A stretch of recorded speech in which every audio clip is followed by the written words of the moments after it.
Hello everyone, welcome to the Redmen TV. Now obviously Liverpool are playing Leeds United tonight, and normally we were doing form watch-along commentary, giving it the bifters, songs, laughing, smiling, but to say we don't feel like laughing or smiling is a little bit of an understatement at the moment.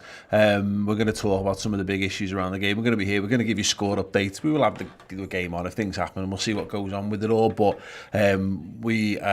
myself and Chris want to say unequivocally, and obviously the reason why we've got the thing in the middle of the screen for you is that we stand 100% against this notion of Liverpool moving towards a European Super League, and 100%, it should go without saying, against anything that would take Liverpool out of domestic competition would be an absolutely abhorrent act from Liverpool's owners. But in line with some of the stuff that Jurgen Klopp said, we are Liverpool fans. We support the football team. We support the players on the pitch. I don't know how much value there is in this game, Chris. I don't feel like there's any value in this match. There's no value in the game, is there? I mean, it doesn't matter if we qualified for the top four anymore. Thank you. I've got no idea how I'm going to feel. And normally my body is fine-tuned to become emotional when Liverpool take to the field. Like, we genuinely didn't know the team until 30 minutes before the game. That's unheard of. Yeah. Like, you're checking your phone and everything else. So already I'm getting warning signs from myself that says I don't care about this match, which is a really weird situation to be in for a start, isn't it? Yeah, absolutely. So listen, guys. If you want to chat to us throughout this, we'll do it. I say we'll keep you abreast of things that happen. To Chris's point, I have got no idea how I will feel when this game kicks off. What I do feel is hurt and let down by Liverpool's ownership and by the ownership of the other 5 other teams who've decided they want to break away. So we've done a podcast on this earlier on today, a big in-depth chat, which you can check out if you want to do that. Of course, I did a video on it this morning, but there's so much to it that I think we've got plenty to unpack as well as we go along. So if you want to have anything for discussion, then please do get involved in the comments on all this. That was a hot brew. Well, you mean the cup of tea that's just been put down with boiling on this? water? Yeah, very hot. Yeah. Devin Fisher asks, do we celebrate goals? And honestly, mate, look, you'll just do you. Yeah. I remember, funnily enough, watching in America the NFL a few years ago, and I was watching 2 teams, and I think I remember telling you this at the time. You'll have switched off because it was like that, right? Did you just see me glaze over? I'm sorry. Right, NFL. Mindfulness. Yeah, it's gone. He's gone. Doesn't take long. And I remember watching 2 teams, and I went into it in my head not knowing who I supported, and I realised that my body knew. Like, I was screaming for one team, and I was like, oh, I like you in this game, do I? And it was a real surprise. I imagine that that's what's going to happen tonight, to be honest with you. I think back to the ticket protest, by the way. We'll take this is something I fucking believe in, by the way. Yeah. Trent Alexander-Arnold trying to fire the troops up there. We'll see how it goes as the game goes on. But, I know exactly what you mean by that. Like, we used to have a game where we just used to play support whoever's losing, but the season ticket protest, the ticket price protest thing, like, I don't think none of us wanted to lose that day, but we wanted to. The result ended up being right for what we needed to send the message across. Now the problem is that we're all hoping amongst all hopes that the club see sense, the owners see sense, and they pull back on this, and we can find some sort of common ground. It doesn't mean this is all for nothing. So I don't want Liverpool to lose tonight, because if it gets sorted, I want us to be able to carry on. You know what I mean? But at the moment, it's mad because, like Gary Neville, I think it was, said, I think there's not a football fan on the planet right now who doesn't want Leeds United to win this game, and I'm not used to that. I'm very much not used to us being the baddies.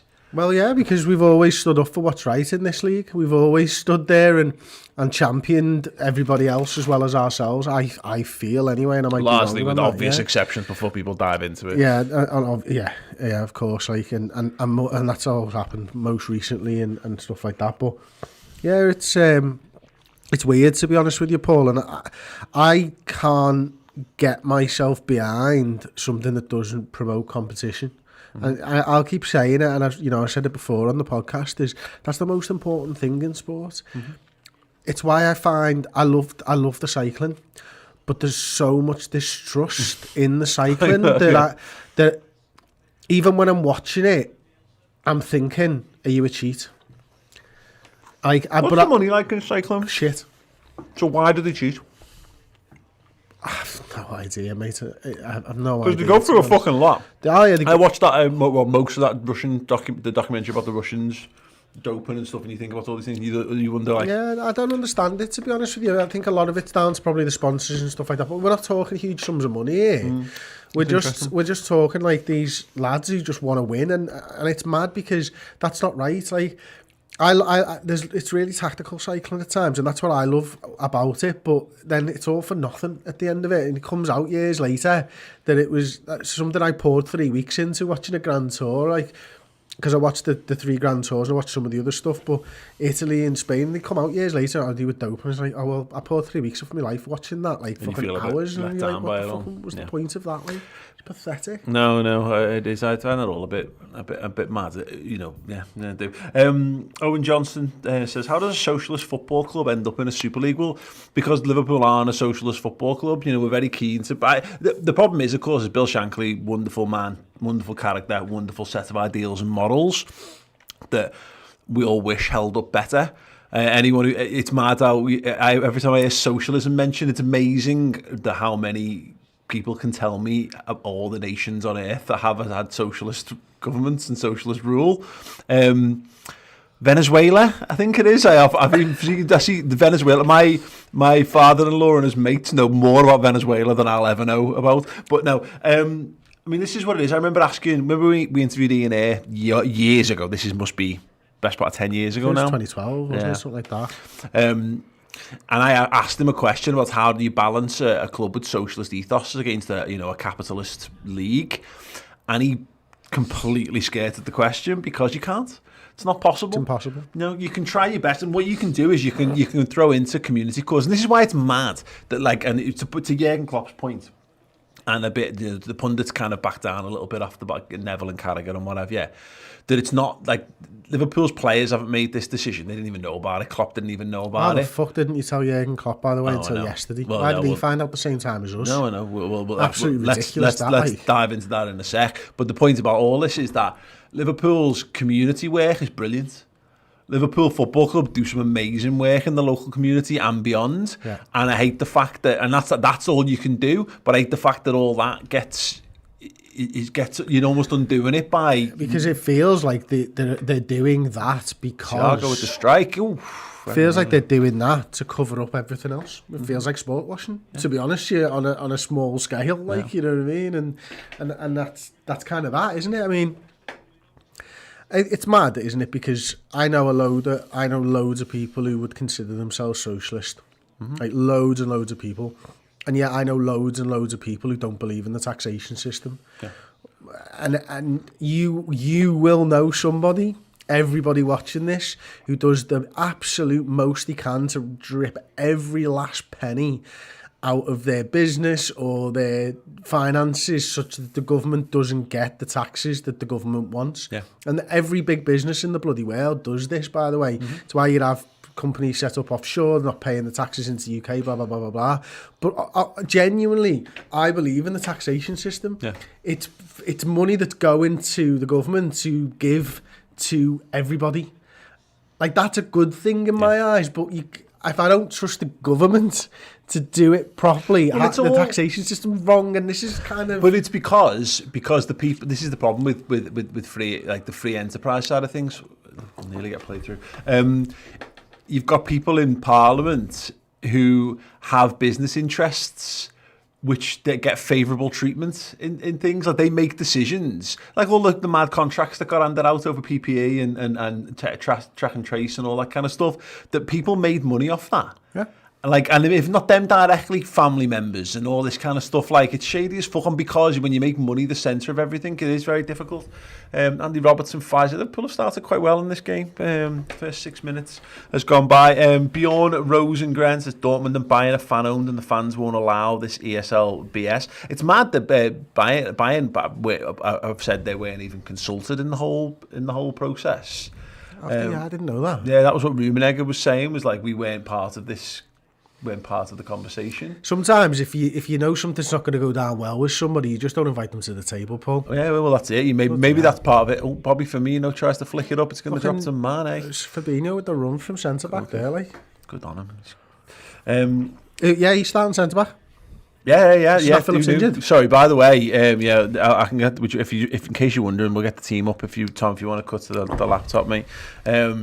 It is Alisson Becker in goal. It is a back four of Alexander Arnold, Fabinho, Kabak, Robertson, Nat Phillips injured, Thiago, Wijnaldum, Milner, Jota, Firmino, Mane. So no Mohamed Salah in the starting 11, but he is on the substitute bench alongside Naby Keita, who is almost as pointless as this game at this point in his Liverpool career. But yeah, let's see how that fares as we go on. Leeds just knocking it around the back. Right, we have a new member, Ashley Solom. Thank you so much for joining us, Ashley. You get access to the members only chat. Generally speaking, on post-match shows, I don't know what we're doing exactly as this game goes. We'll see how we go. But also you get a custom emote as well. So yeah, do check those out. You can spam the comments full of that. Eric Forbes has just asked actually one of the YouTube members what's happened to Phillips. I saw something on Twitter that said he'd been injured because people were laughing about the normality of it all, about Liverpool losing a centre half even while the world's gone to shit. So yeah, that's kind of where we are on this. Paul, one of the things and maybe it's like your sort of agenda for later and stuff, but how do you feel about FSG today? They fucked it completely and utterly fucked it. There's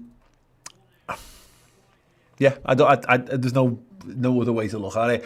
Every bit of positive work that's been done to build Liverpool up to be a competitive force, in spite of the battling against impossible odds. It reminds me of the Rafa Benitez ism of how he was driving a BMW, albeit a very good BMW, but he was racing against Ferraris, so he had to cut all kinds of corners and he had to be perfect just to be in the race with them. And I get that feeling about what Liverpool are like. And they've done all this, and I think what they've done is they've seen an opportunity. Well, I don't think they want. I think they don't want to be left behind. So I think they think they're doing the right thing. I don't think they're doing the right thing for their bank balance. Yeah, but I don't. I mean, it's not like FSG take money out of the club anyway. So I don't think no exactly. But you know what I mean. So I think this notion that they've made loads of money on Liverpool is not true. Is it? You know what I mean? No, I'm not saying you are saying that. I think they've convinced themselves that they've got this battle in sight, and they've convinced themselves that the only way to win this battle is to do this. And I think that's true. It's not changing the game. They're changing the game, but they're changing the game to make it more of the same. You get me? Whereas you should be taking a stand. But the thing is, like Jurgen Klopp said pre-match, he said the UEFA showed me the plans for the new Champions League. I said I don't like that, and they're doing it anyway. Because of course no one gives a fuck what I say. And this is the thing about it, is that they've looked at the way the game's run, and they've looked at FFP and gone, well, that's not working. We can't compete. We can't continue down this path the way it is. Yeah. So they've seen this as the logical way, and I think it's like you have your bubble.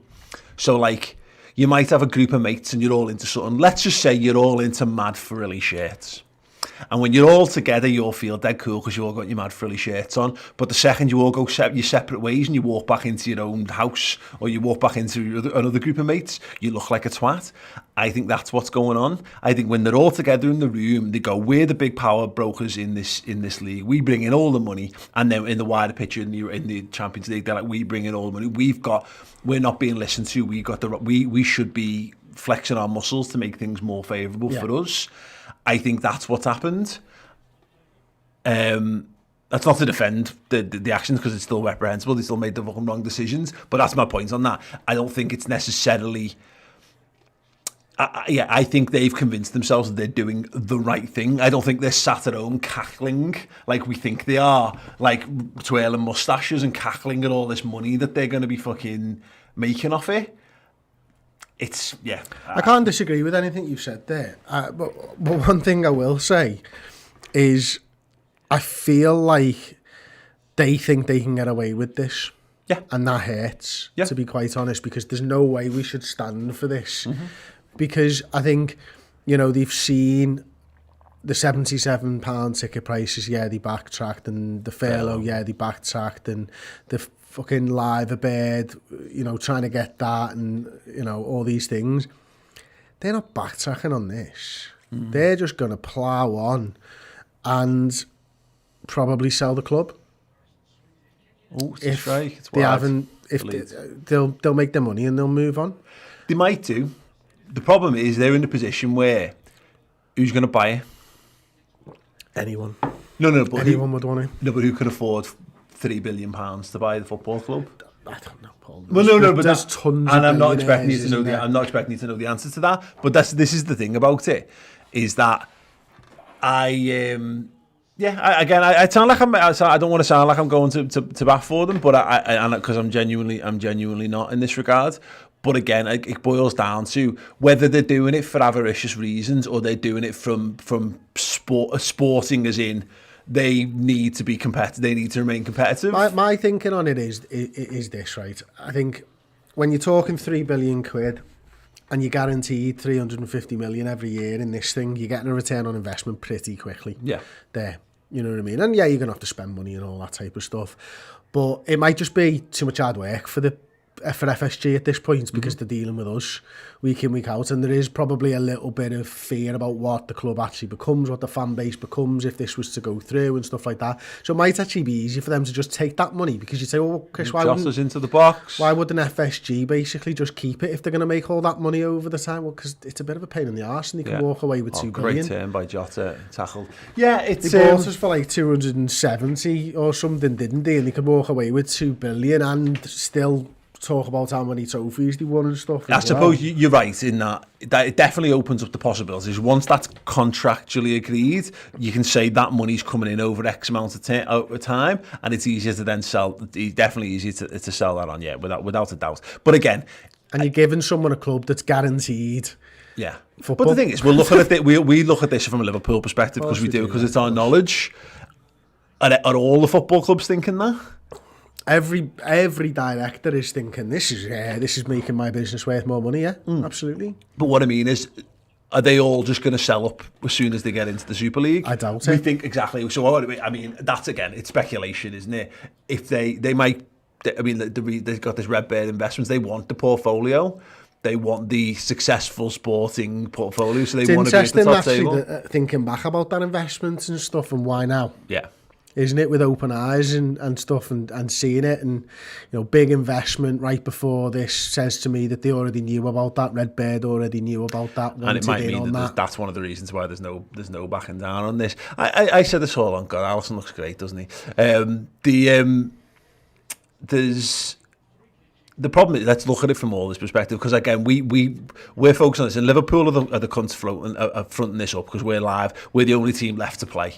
All the national telly's focused on us like it's Liverpool's idea. And when you look at it, and it was a great line from Steve Parish in the build up when he talked about it, and he said, can you get them round the table? Will you want to do it? And he went, they don't want to break away from us. They want to break away from the Champions League. So I'm sure we can come to some sort of agreement on this, which I thought was quite an interesting stance on it. And that's largely where it comes down to, doesn't it? Is that they've tried to flex their muscles to UEFA, and everyone's jumped on UEFA's They probably side. didn't expect that, because they probably thought that the Premier League needs them more than they need us, type of thing. And so it was probably quite surprising that it was such a unified front from the FA, from the Premier League, from UEFA, FIFA, and so quickly as well.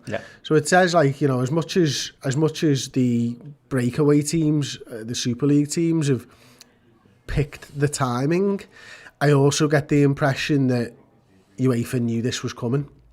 Because they mobilised so quickly and had every fucking league seems to be in coots at this point, which is quite surprising. Not something that can be done over one fucking Zoom call. If it's hard organising 4 people for a Zoom tomorrow, it's incredibly difficult to do. Just try it. Well, this is the point: is that you don't announce on 12 teams. You don't announce on 12 if you're 20, if you can help it. you announce, or at least give, they've saying there's 5. They wanted the 15, didn't they? Yeah, That's exactly. where your minimum is. Exactly. They wanted more, and I think they expected, again, the people will look at the prospect of, we don't want to play in the Champions League's devalued without us, because let's be honest, not even Liverpool, the Champions League without Real Madrid and Barcelona is significantly devalued. It just is. Yeah. And that'll be the reality of that. And I think maybe they've wondered, maybe Bayern Munich will go, okay, well, if everyone's in, it's like, like peer pressure. You go, well, I'm not really cool with all this. Oh, but fuck it. Well, look, if everyone's going to do it and it's going to actually be to the detriment of me not to be involved in this, then I might as well. But yeah, they've definitely. I think UEFA have forced them to go a little early because there's too many missing parts to it, and that's why I think there's been no statements directly from the clubs, and they've completely thrown Jurgen Klopp under the bus, which we'll talk about next. But that's why I think they're being quiet, because in fact Billy Hogan said it in a statement, which he sent to the Liverpool staff. There is still much more information to come in due course. I will keep you updated as we progress on this journey and discuss further on our town hall. So the town hall they're having tomorrow is basically where it used to be that they get everyone together in one big room, and like Peter Moore talked about this, where he get them all in like Baltic.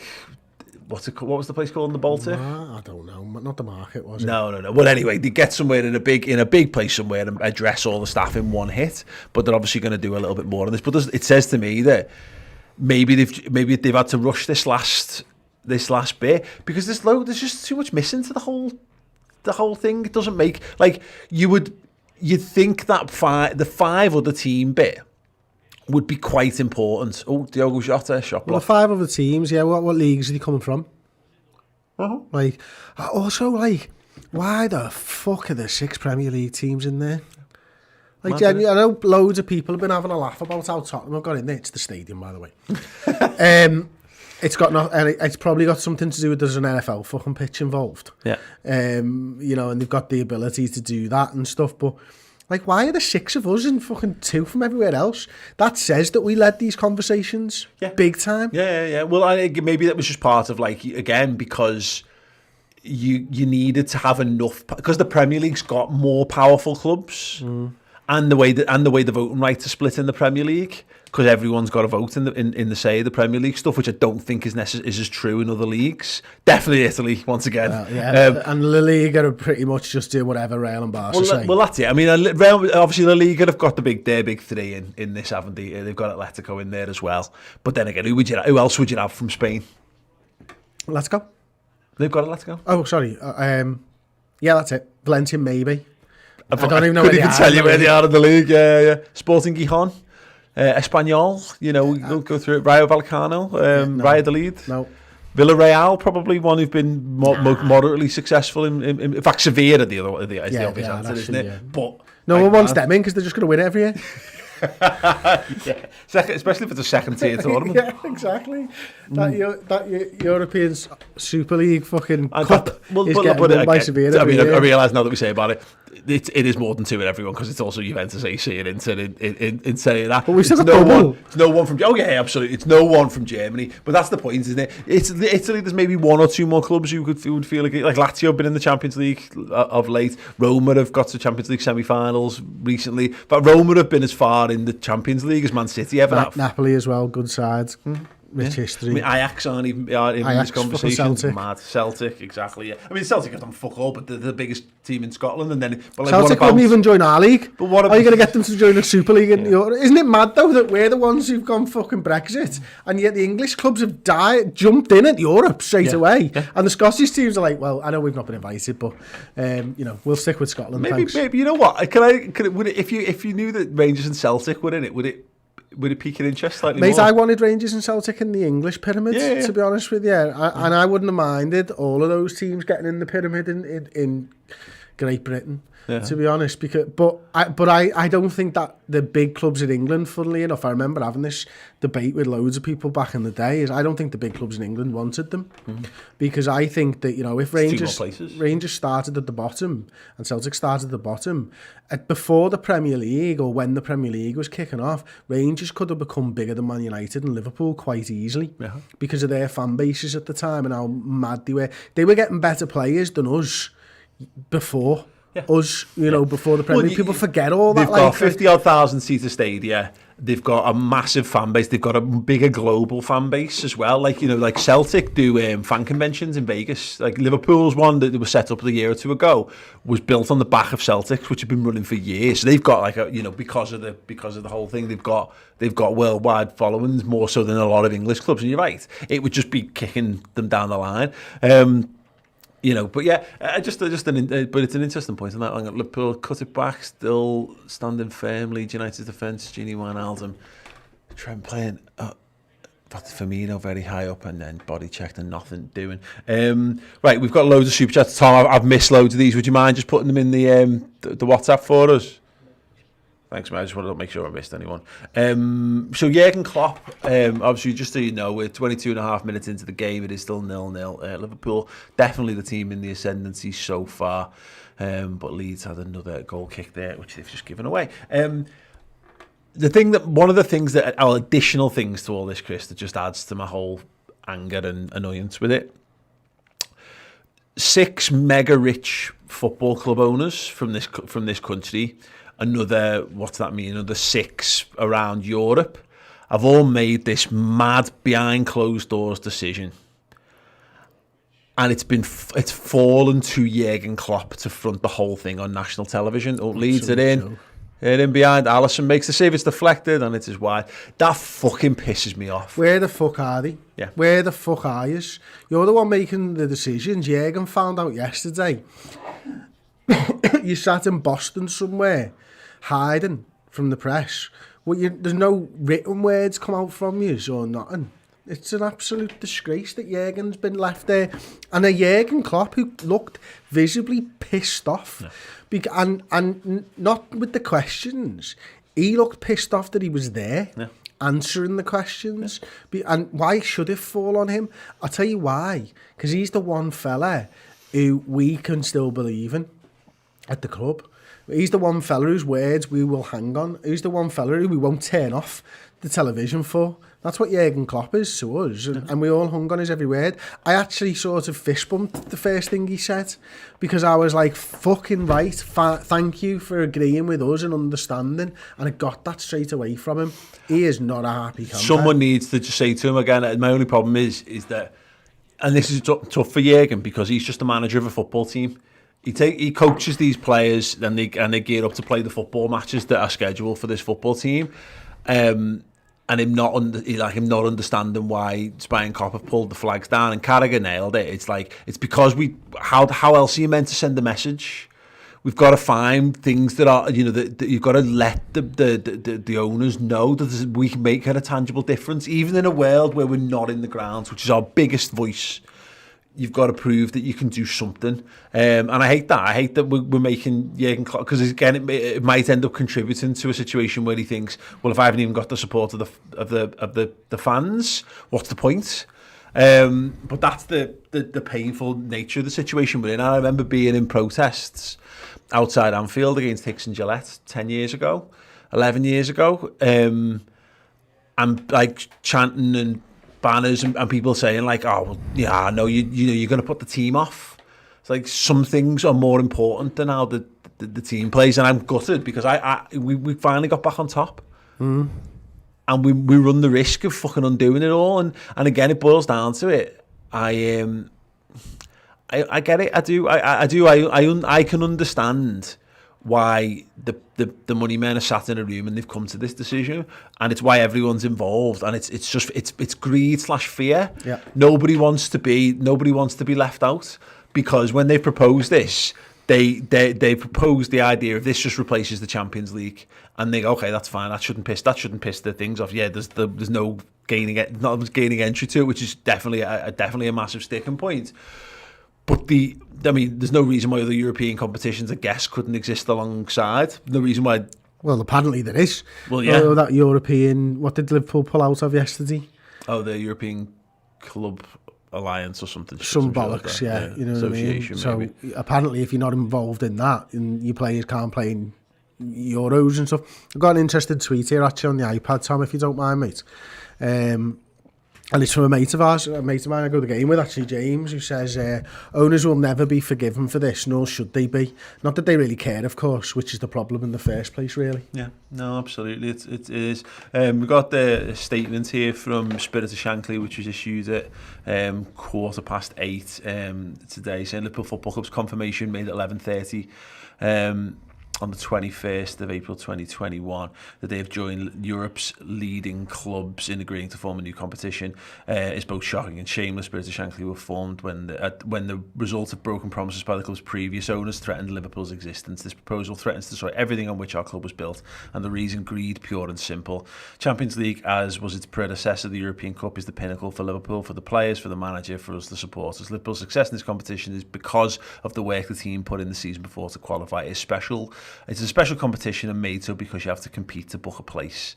LFC's standing and support around the world is because of our very storied ventures in this competition. No more anticipation of who Liverpool will be drawn against. The breakaway Super League will not only stamp on football's competitive ideals, but will take with it Liverpool's history and stature, tainting our name for what? The pursuit of money. Anfield on a European night is special because it's competitive, because winning or losing can mean there will be more, or it's the last for the season. It's special because of the supporters. What's the point to continue with this season? The breakaway chosen clubs don't need to push to qualify for an elite competition. They're straight through to a closed shop private members club for the rich. There'll be no further supporter engagement or consultation. The flags and banners used to market Liverpool to new support are being removed from the COP, and we will call a virtual public meeting to discuss next steps. To the players, staff and our manager, we are not withdrawing support from you.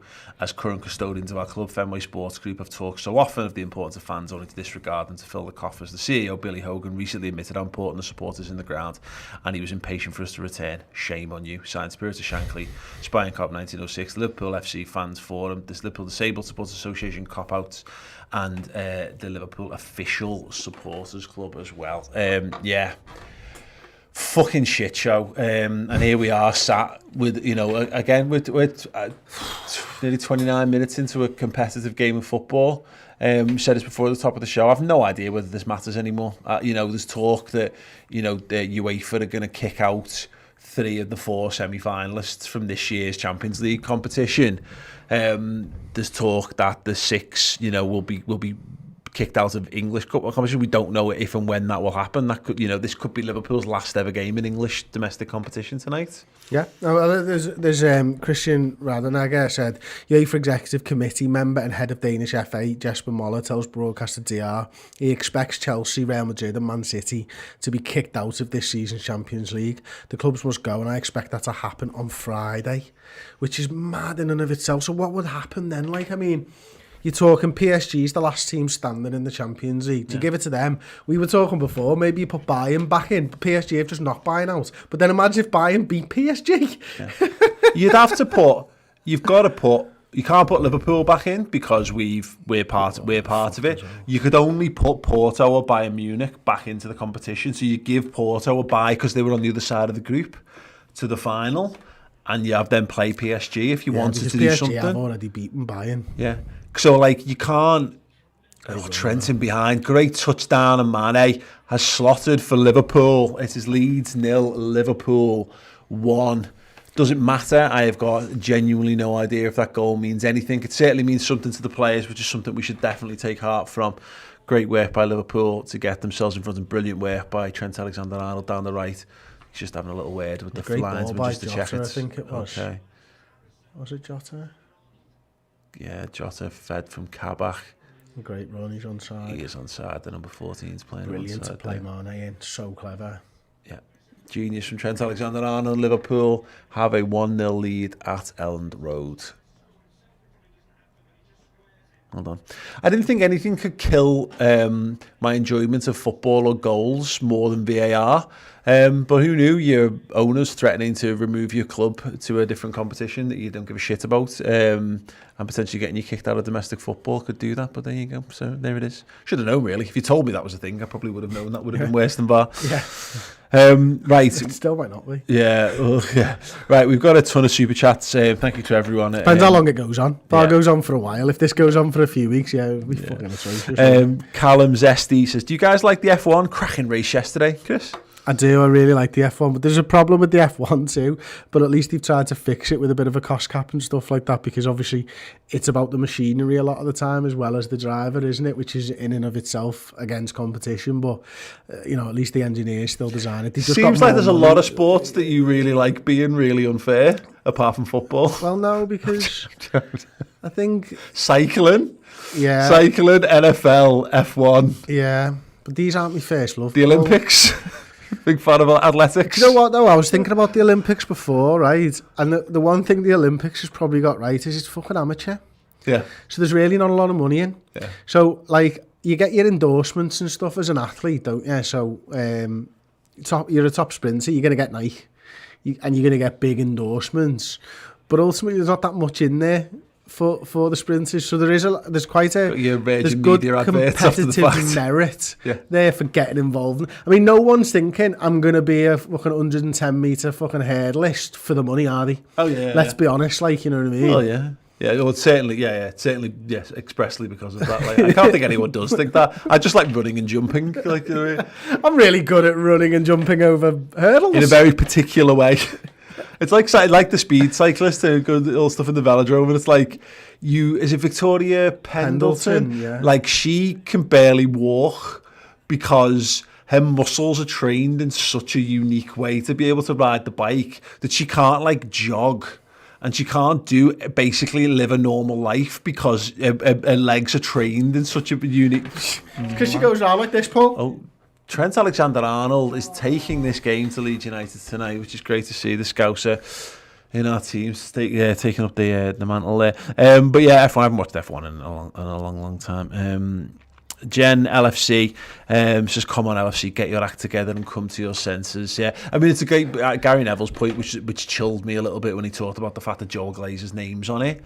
He's like, he never gets involved with anything. He doesn't put his name to anything. So if he's stepping out of the shadows to be that was scary, that wasn't it? Yeah. Like, you know what I mean? And you could see the almost hatred that Neville has, and respect, but hatred at the same time that Neville has for Joe Glazer and stuff. And yeah, that was a level of insight that you're not going to get from anybody else, I don't think. Yeah. It's why it was perfect that both Neville and Carragher were on there tonight, because first off, they're the best. Yeah.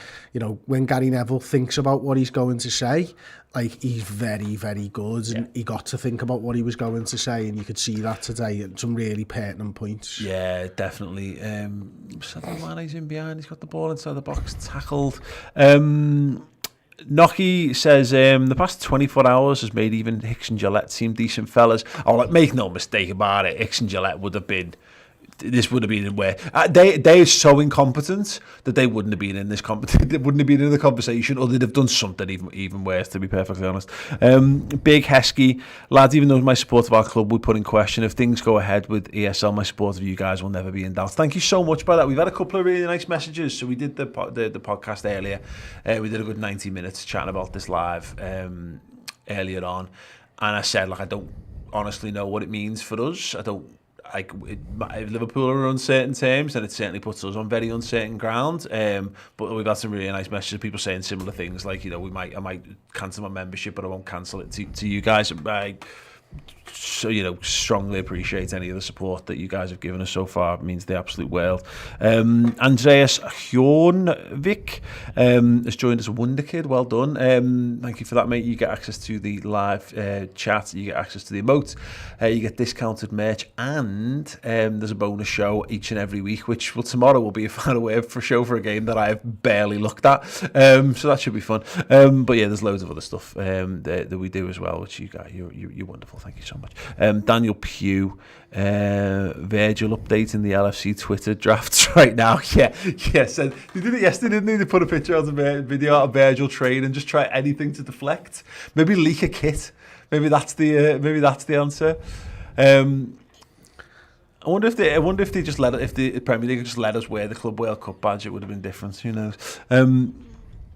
Yeah, Jamie B says it's a disgrace, lads, from a toffee. Hope it fails. Exactly right. It's horrible at the moment because I had a mate ring me up and be like, "What are you doing?" Like I'm fucking pushing forward this plans. And what I thought was really great was the Leeds United supporters just standing shoulder to shoulder with the Liverpool fans pre-match, and saying that doesn't affect. I mean, like the other 14 Premier League clubs will go on. Whatever that looks like, they'll go on. But I like people need to recognise that Liverpool fans don't want this. None of us want this, and so I hope, and there will be banter because there always is. But I hope that people recognise that, like, I don't want it. We don't speak for Liverpool fans, but from all the response I've seen, I don't know a single person who thinks this is a good idea. So I do hope that I reckon I've spoken personally to 15 different people today, not one of them wants it. I reckon I've messaged probably 30 or 40 people today and not one of them wants it. And I can't understand how the owners of our football club can still think that this is what Liverpool fans want, because they can't, is the answer. They can't think. They've either not thought about it or they don't give a shit about what we as fans think, because all it matters to them is the fucking money that they're going to pull out of this at some point. And to be fair, like, trophies are going to cover up this shit. Yeah, and it's not even so much that, because that definitely, but I think the point for them is, again, their mentality will be, it's the losses. Their way of running the football club, given everything that's gone on, means they're going to lose loads. We're not making money on Liverpool because of how much money Liverpool have lost in the last 12 to 18 months, particularly because of the pandemic, especially. And that's why the steadfastness on this is that. I've referenced a couple of times recently, but the notion in Fight Club, the car companies decide there's an algorithm for how many people have to die from a fault in a car before a car company considers a full recall. And it's like, is it going to cost us more to pay people off in damages for the number, or is it going to cost more to recall all the cars? And I think that might be Liverpool's telling factor in this. Is like, well, let's say they renege on this. They go, right, fuck it, we'll just stay as is. Can they afford to keep Liverpool running in that regard? And the simple answer to all this, of course, is if they can't, then they need to fuck off. Just because if we can't afford to be run this way anyway, so we're going to lose all our players, and it's not a sustainable business model, then. But this is an opportunity for us as fans, and your dad said this really well on the podcast before, and I won't do it justice, but this is an opportunity for us as fans to go forwards and create a better future for football. Because for me, there are so many things going on in the world outside of football and stuff, but self-sustainability has to be one of them. Like, going green has to be important to this, and being able to put a cost cap on football. Like, is it that difficult to really put a cost cap on football? Is it really that difficult? Could the owners earn more money if there was a cost cap on football? And I think most owners do want a cost cap on football, but it begs the question of who doesn't. Well, the ones that's the question. Who doesn't, and why? Well, let's Man City's owners, because it means they get to run a bunch of money through the business. You know what I mean? People who are just doing it as a random plaything, like Abramovich, who just wants. He's got money to spend and he doesn't give a fuck. They're the problems. It's the vast majority of clubs do want it. Like FSG have been banging the drum about wanting FFP to be a sustainable thing, and it should be. But so let's say 88 of the clubs in this country decide to go for it, right? Then the others will just fuck off. So what? Yeah. Good. Yeah. That's what we want. No, it's true. Yeah. We want our sport back. We want our football back. You are right. Yeah, absolutely. Yeah. Okay. Oh, thanks, Tom. Thanks to everyone who's putting "You'll Never Walk Alone" in the comments. It's absolutely amazing. Liverpool come forward. Gini Wijnaldum goes for the curler, blocked. James Milner picks it up. So we've got tons of super chats. I'm trying my best to get through all these guys. So do keep your thoughts on that coming in. We'll get through as many comments. We've got a lot of footy to sit through here. Great tackle from Thiago. As much as I thought, it's 40 minutes gone. I haven't looked up what 4 times. Yeah. Oh yeah, there's a couple of interesting ones here. Michael, he says, if FSG backtrack on the European Super League, do you think the fans will ever trust them again? This isn't the first time they've not understood the values of LFC. I think that's it. I agree. I think that's done. I don't see how they can... I can't trust them. No. And I'll tell you why. If they backtrack again and they say we didn't understand, then you're fucking inept. And I can't trust you because you're inept. Yeah. But that's not the reason that you're backtracking. You're backtracking because you've been caught and because we've been loud. Yeah. Well, look, but like I said before, if they come out and go, the only viable thing in this is just to say, and it's mad because they've been in the conversation the whole time, and a bit of transparency goes a world of difference in this. Like I've always said, you know, if you go to a restaurant and you have shit service, and at the end of your shift you go, that was shit, and they go, I'm dead sorry, we were light staffed. You go, well, you're not getting tipped. Because I just had a shit. You prick, and I'd have given you leeway. Tell me the situation before, and I would have adapted my expectations. Now, if the true reality of it is, as I've said, is like, well, look, because the plan, as I said, is to make a more lucrative Champions League for the top clubs. So if that happens and Liverpool aren't in that conversation, then Liverpool just become Everton. Everton have got no chance of winning the Premier League under FFP, even in particular. You know, they can't spend the money that their owners have got because they're hamstrung by all that stuff. Liverpool, if a new Champions League is formed and Liverpool aren't in it, then and all that money goes to Man City and goes to all the other big clubs, then that's it. That's it. So I understand. I'm understanding of that situation, and that's the only circumstance under which I would have any. And again, I just think the fact that it doesn't matter. I think you can be understanding of that, but I think the fact that they've gone down the route and they haven't said that, because this is my point. If you tell me at the start, then I'll go, okay, I understand what you're doing, and I can understand your position. But the fact that they've just... It's like asking for forgiveness, not permission. I know we all know that's a good way to get things done sometimes, but you know, it does not sit well at all. What I won't do is actually, I don't want to paint myself into a corner on all this, because it's sad, but I've enjoyed the way the football club's been run for the last five of the 10 years of their thing. I think they've gotten better. They've got a better understanding of things year on year. They have made mistakes, but it had led to a financially sustainable Liverpool Football Club that competes at the top of football. Brilliant. There's a chance they've completely set fire to that, and I don't know whether this is like can you forgive someone after they've cheated? Most people would say no, but you might be turning down you might be walking away from a relationship that could be repaired. I don't know on that. That's why I find it awkward. But right now, I'm basing this on hypothetics, Chris. I can't see how FSG. It's tenable for FSG to continue to be Liverpool's owners. No, they're stewards of this club. That's all they are. They're here for a little while, hopefully, and we've been going for what is it now? 127 years? Yeah, 129. Is it? 29. 1892, yeah. 129 years, and they've been here for 10 of them. Like, that's all you are. You're a steward. And at some point you'll move on, and look, right now you don't get this football club, and you don't get this fan base, and you don't get what this means to all of us. So get out. Yeah.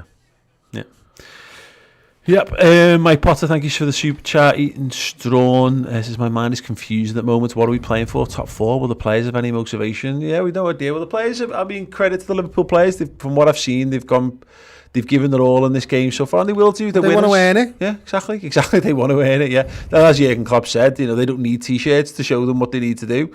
Maybe their owners, maybe our owners do. But yeah, it's a very, very, very odd situation to be in this, because again, I can't. I remember we've been in situations before when like you've got a manager that you know is not right, and you're just thinking that we could just do with losing a few games. And that, like Roy Hodgson, we actively wanted to lose football matches because it would lead to it would quicken the process of him leaving the club. It's mad, and this is the problem with being what football fandom's all about, is that it's terrifying. what does the future hold? Are we not in domestic footy? If they go back on it, are we left with a world where not being able to trust the owners, and what does that mean? And what does that mean for Jurgen Klopp? And what does it mean for the players? And what does that mean for Liverpool's standing in the game and the reputation and all that? It's been dragged through the mud. Yeah, it's fucking absolutely. It has. I mean, the conversation about that Neville and Carragher were having before, half time spot on. Is that it's the 6 families essentially, isn't it? And it's not the clubs, it's not the institutions that are Liverpool Football Club, Manchester United, Chelsea. Institutions, Tottenham, okay, we'll go with it, and City. It is the owners of these clubs that are doing this, and nobody else wants it. And it's mad how fans of every single club, every one of those 6, they all don't want it. Which is, at least there's something. Yeah. It's got to be. It literally has to be. And again, this is the problem: is that there's no. The only thing that I think I think the Premier League and the domestic league thing is going to be the deal breaker on this, and possibly the international football stuff, because I think you're going to end up in a lot of legal disputes with, great example. I think Ian Doyle. I forgot the tweet. I think this was a fucking brilliant point. I completely forgotten to make this one earlier. Let me just see if I can find Ian Doyle's tweet, because it's really, really interesting. He says, what must Andy Robertson, Scott McTominay and Kieran Tierney be thinking right now? Oh my God. Help get Scotland to a first major finals this millennium, then found out they may not be able to play in the Euros because their club's owners don't like the idea other teams might be better someday. Yeah. That's the exact type of thing, Scotland getting into Euros, that is going to stop in European club competitions. Yeah. That shit won't happen anymore. Yeah. That emotion, that outpouring of emotion, you're not going to see it. You're not going to see that from fan bases that aren't involved. Yeah. The fucking, with a small team, that's Kidderminster Harriers get in. You know what I mean? But this is the point of it, international footy. I mean, look... international football shit, and this is the problem with all these things, is that, and I imagine, I just wonder sometimes whether there's these top clubs have got these focus groups, and they hear these conversations the football fans have, and football fans go, we hate the League Cup, it's a fucking Mickey Mouse Cup, we hate international football, we hate all, and we're going through all the things that we said, we hate the clubs don't spend money, we want all the biggest players. We want big transfer signings every single season. We want this, and they've gone, okay, well, this is what that looks like. Ta-da! And they've gone, oh, no, because you were saying it before. We asked for this. We didn't realise we were asking for it, but they were listening. It's like if your fucking phone could listen to all the things. If it's like if Google really had all of your searches, if Google had all of your search history, which it does, but it saved you, because we've all had it. Like I said this the other day, bought a Valentine's Day present for my wife, and then my Facebook advertising feed is just filled with fucking lingerie adverts forever and ever and ever. Not a bad thing. Not a bad situation. Oh God, no, it's made my Facebook feed so much more enjoyable. But the point is that it's like if you could ask, all the stuff that we really want, they've basically sort of saved up. So the fans of all these top clubs, they go on about we've been placing all of this thing. We go top 4. It's all about top 4. Gotta get in top 4. Gotta be in top 4 or you're nothing. You're a fucking loser club if you're not in top 4. You loser wankers. And they've gone, right, okay. Well, what if we're all in top 4 all the time? No. But when you look at it, it's like, well, we technically did ask for that. We did ask that we were in top 4. We want to be in top 4 every season. Of course you do. Yeah. Because we want to earn it. Exactly. No, but the point is, we want to earn it. We want to be good enough to be in that top 4. Exactly. That's the difference. Oh no, 100%. It's like plus that doesn't equal that. That's not the way to get there. Absolutely. But if you spoke to a sociopath and explained to them all the things that you wanted, they would go out and get those things without consequence, without sense of consequence, and that's what these fucking owners are. They're all sociopaths. They have to be. I don't think you can be a billionaire if you've got access to normal human emotions. Can I throw a tweet at you? I'm quite interested in all this, and I'm just going to show it on the iPad from David Brown89. I just saw it on Twitter. Liverpool and Tottenham furloughed their staff while each discussing a 3.5 billion Super League paycheck. Oh, and Arsenal couldn't afford a dinosaur mascot. Yeah, it's mad, isn't it? Sociopath. You're dead right on that. It's fucking. They knew this all along, and it goes down to like the transfer thing. You know, Liverpool, I think, have tried their best in some regards to like cling on to the notion. You know, like not going for Timo Werner when it was really uncertain because they thought it was a bad look to be spending money right in the middle of the first lockdown. But then they went and spent it anyway at the back end when they realised that, because again, it's all complicit. It's all linked. There was a great Athletic article, and it talked about the transfer window, which all seems very hilarious now to think that I even like 2 days ago I was thinking about what the summer transfer market might look like. I don't know. I have no idea now. But they were saying, like, no, there might be one or two key big signings, but there's not going to be lots and lots of players. Not going to be clubs. Not going to be signing 5 players this summer. But they were saying how one transfer moves it all on. So Harry Kane moves to Manchester City, which gives Tottenham 90 million to spend, who then go and spend it there, and it puts an injection of cash into the market, which gets it, like, oils the machine and gets it all running. And that's all this is what all of this is. It's an ecosystem, and it's all fucking linked in some way. And the problem is that we're not playing with all the pieces because we're not consulted and we're not being told about any of this. So I don't know. I could make a case for all day long because I'm a storyteller at heart. I can spin this out a bazillion ways, and some of them will be more interesting than others, depending on whether you want it to be any dirty, juicy telly. Who do you want the bad guy to be in all this? The problem is, in life, unfortunately, there's no such thing as bad guys, really. One or two obvious ones. If you're a fucking paedophile and often a Tory, no, I'm joking. You can be a conservative, it's fine. But you know, generally speaking, in these things, it's business, and business is business, and we're trained that business is right, and business is business. You know, the expression, it's just business, is a free pass to be a dickhead and to forgive dickheads and to forgive the unforgivable, because there's money to be made. And it's just business generally means I'm going to trample over you for money. Yeah. And that's what we as the fans are getting. It doesn't feel nice when someone tramples over you for money, because what they're telling you is you're not worth it. You're not worth as much as that green paper. That's actually fucking mad. Like, don't get me started on what the fuck money is, because I'm not sure. We've got, let's get through some of the super chats while we've got a bit of time. Owen O'Brien with the £20. Wow.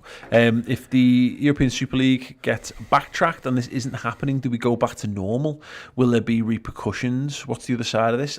Again, we are in completely uncharted. In a year of uncharted territories, we keep unearthing completely new ways and things that I've got no experience to call back on. I'm 38 years old. This is all meant to get easy. You're meant to have the wisdom of experience where you go, I've seen this kind of stuff before. I can call back on this previous knowledge. Never seen anything like this. It's fucking mental.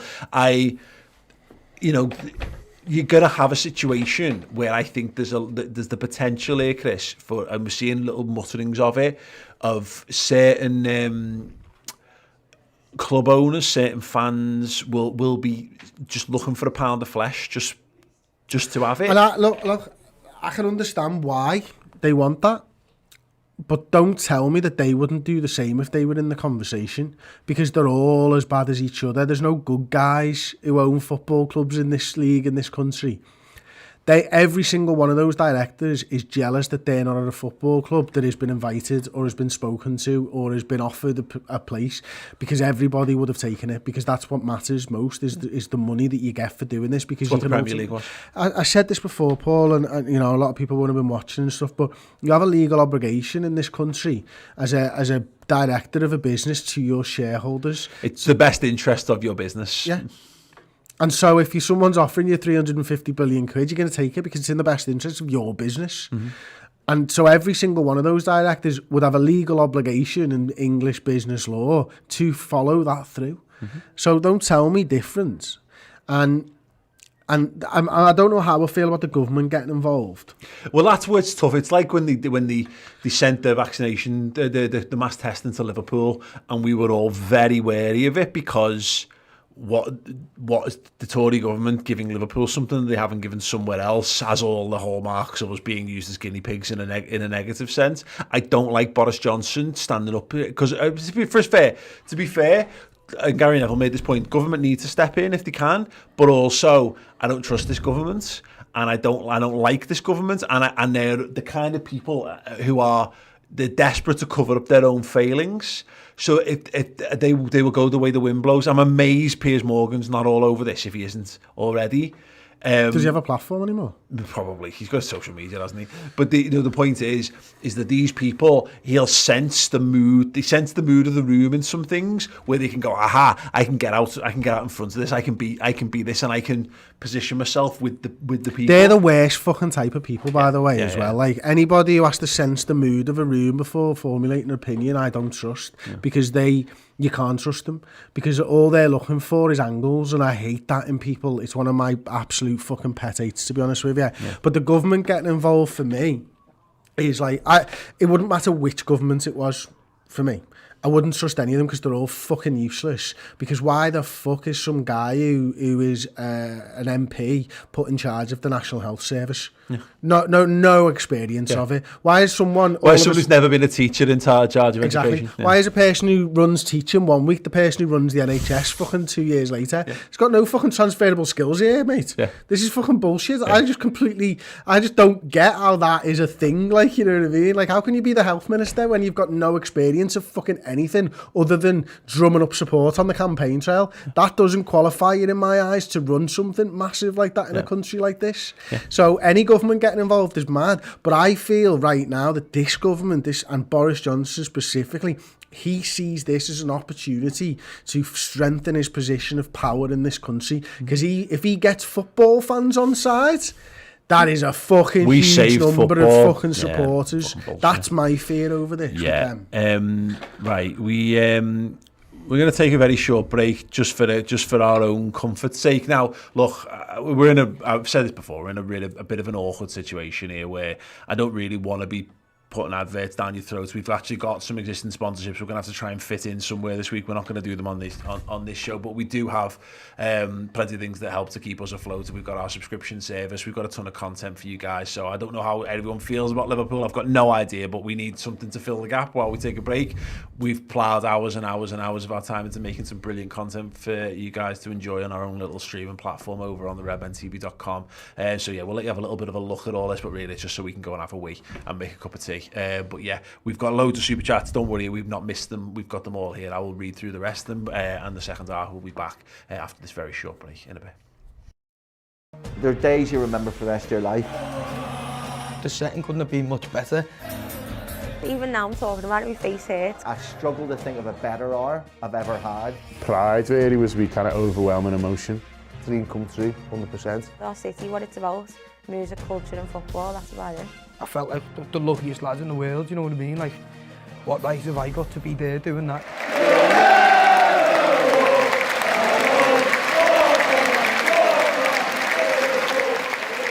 We're still buzzing that the Liverpool fans have got the flag for Sean Cox, and we're still buzzing that they came over to us, and we're still buzzing that we're in the Champions League final. And I'm thinking, this is it. This is one of the best nights of my life of supporting a football team. And then all of a sudden, this beautiful man with big fucking rims on and a Liverpool tracky top comes belting out of wherever he came running out from, and there's this like collective, oh, it's Klopp! Yes! Yes!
Hello everyone, welcome back. Yes, that was that. Thank you so much for being with us tonight. Thank you for your support. We still love our football club, but right now we fucking hate our owners. Quick reminder on that. And yeah, we're here and we stand 100% against Liverpool moving towards this European Super League, which could see us expelled from our domestic competition. Absolute fucking criminal behaviour if it happens. But Liverpool are beating Leeds 1-0 at half-time. Chris, our first goal in 2021 inside the first half of football. Unbelievable. What a night for it. Yeah, it's a bit mad. It was a great goal, wasn't it, Paul, to be fair? Yeah, it was very well taken. Trent Alexander-Arnold, from what I've seen, I'm really impressed by the fact that, there's a notion, must be a weird situation, a weird environment to play. They were being booed and jeered, and not from like you're Liverpool, we think you're shit. It's like, again, Liverpool's owners and the owners of the other Premier League clubs who've done this and the other ones who've joined the European Super League have done this, and we're here. Liverpool are the ones on national television with the eyes of the world on them, throwing the manager under the bus, throwing the players under the bus. Yeah. And we've got to do this, and they've got to perform in this environment, because as far as they're concerned, it's their job to turn up and win football matches. And in that regard, the players are doing us proud. Mad, Mane scored. Yeah. Mane, the lad who's been struggling for goals, and that would be a talking point in and of itself. Trent Alexander-Arnold, who won't go to the Euros for a host of reasons. Sets them up inside the opponent's box. Right, thanks everyone. Loads of your super chats. We're going to continue to do this. We'll keep you updated with what's going on in the game. And yeah, if you've got any thoughts, feelings, anything you want to get off your chest, then yeah, get your comments in and we'll talk through some of them. Michael Teague says, very down, feel bad for Jürgen, the players and most of the supporters. Hope this falls flat on its face and hope that the players and managers start speaking out. And that was another point made by Neville and co, wasn't it, Chris? That Jürgen Klopp, I think he said he was quite diplomatic. I think he made it perfectly clear that he doesn't like the idea of the Super League. He likes the European Cup. He likes the Champions League. He doesn't like the proposals for the new Champions League. But in what he says, he's still actually saying he still prefers the Champions League to the Super League stuff. He conducted himself quite well. Yeah. We need the other managers to follow suit, really. I think he had his wings clipped there a little bit, to be honest with you. Of course he will have done. He'll have been told what he can and can't say here, and censorship's always a really bad thing, in my opinion. And we know the football clubs have always done it. It's why we exist. It's one of the reasons we started. Yeah. Because stuff you can't say on there's just stuff you can't say on those platforms and stuff. So I think that's why fan TV has become a big thing, because real fans with real voices and real opinions and based on their experiences of following those football clubs is in my opinion worthwhile. But I would say that. But Jürgen, for me, I think he dealt with it really well. I think he managed to convey to the people that know him how pissed off he was without showing maybe the world how pissed off he was. Yeah. I think if you're a Liverpool supporter, you get it. You understand exactly where he is. It's one of them, like, if you know type of things. Yeah. I don't think he was telling. But he also told party line. Yeah, I think it's telling that Gary Neville basically apologised to him after it, which tells you that it's not just for us. I think that I think you're right. I think he made his position in it very, very clear. I think that, yeah, he's been told, don't come out. I mean, look, I don't know.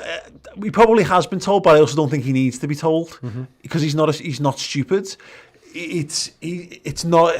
He fought for what he always fights for, though. Yeah, he fought for his players. Yeah. Which is exactly what Jürgen Klopp always does. He wanted to convey a message to us fans that we're still the same lads who fight for the shirt. Yeah. We weren't involved in the decision making of the people higher up in the club. Don't take it out on us, which you could see before the game with how Liverpool's coach was greeted. The fans were taking it out on the players, and that's not right either. I'm in a funny position where I just don't know how I feel at the moment, and it's still not really all sunk in and stuff like that. But I certainly don't blame Sadio Mane, and I certainly don't blame Jürgen Klopp, and I certainly don't blame Trent Alexander-Arnold. It's just the other way around. it's just one of those things, isn't it? Whereby, for me, you know, for me, you know, they're put in an untenable position here. Yeah. And yeah, we can't blame them, and we shouldn't blame them. Thank you. Well, yeah, and this is the problem when you have major fights on these things, is that you know it's hard to disassociate yourself from supporting the lads who play footy on the pitch. Still not. Yeah, and having this wider political battle, and some people are just not down for the fight and all that, and that's fine. You know, for a lot of people, they just want to watch the lads with the live birds run around and kick the football, and look, if that's the way it is, the way it is. But I think to the point made by Michael Teague there, I agree. Look, players, the fans are against it unequivocally. And fans need to keep going. Like we need to protest, and we need to keep doing everything in our power to showcase that. But you're right. The what, Paul? Thanks, Tom. But sorry, Tom's telling me to get to the super chats faster. You can't talk when you've handed him a note. He thought it was important. He had to read it. Yeah. Why are we wearing headphones, Tom? Yeah, exactly. Yeah, so we're going to get through everyone's comments. We want to make sure everyone gets the due time and all this, of course. The fans have stood up, and players and managers need to stand up now. You know, we've seen loads of ex-players. But Neville said this. They need to fucking stand up. You're absolutely right. Neville said this. They've got a voice. They've got a power. Have we not seen with Marcus Rashford how important that these players actually are in our society? You know what I mean? And don't blame me either while I'm fucking talking. So we can see how important and how big an influence that these football players can have. And they'll be feeling like shit because a lot of these players do want to play for the country, whatever we as fans think. Like, let me tell you this, right? If someone turned around to me and said, "Do you want to play for England?" I go, "No." But if I genuinely had a shot at playing for my country, right? What? In real life, I probably would 100%. Because there's a badge of honour there, isn't there? And we forget, not their fault. When I was a kid, we've gone off England, but I loved England as a kid. You wanted to be playing at World Cups and you wanted to be doing all this stuff. And that's the thing, that players need to... And this is again... Players have got so much power, and I get it. We've said this before. It was you and Sam saying these kind of things. The way that it went from clubs to players, and now it's in the hands of oligarch owners and all this kind of stuff. It's all the ownership things are everywhere, but where they should be with the fans. But player power is such a massive thing. You know, you're going to get situations where, like again, you try telling Andy Robertson that he can't go to Mo Salah. Go to the Euros. Yeah, go tell Mo Salah he can't go to a World Cup. These lads are so rich, they will fucking walk out from their contracts rather than miss out going. That's a once in a lifetime thing, Scotland being at the Euros. Andy Robertson would be, and I don't think anyone would be good if he just said, "I'm walking away from Liverpool." Look, Mo Salah's been here 4 years. I'm sure he really likes Liverpool fans. I'm sure he really likes Liverpool, but he's fucking Egyptian. Like, what do you think's more important to him now that he's got the money in the bank? By the way, so was Ross right? Was wrong? I mean, I don't know. I'm not trying it now, but that's Sorry, the thing. Mo Salah's Egyptian, so he wants to play for his country. He's probably got more allegiance to his country than he has to a club in England that happened to pay his salary for the last few years. Is it that stupid to think? No, it's not stupid to think at all. So why are these players getting dragged through this? Why are they fielding shots from corporations that really have nothing to do with them? Yeah, absolutely. It's exactly that. Oh, a little chance for Patrick Bamford, tries to jink his way through, cleared away to the edge of the area for now.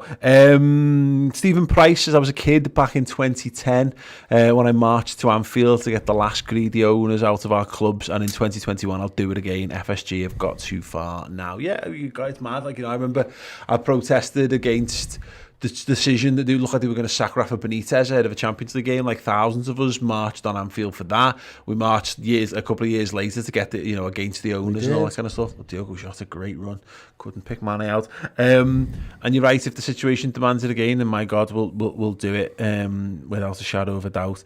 Trig Josh, and some Liverpool fans might be offended regarding the Super League that they become Everton fans in a statement of their allegiance to the Premier League. Also, where does this leave our prospects of incoming transfers?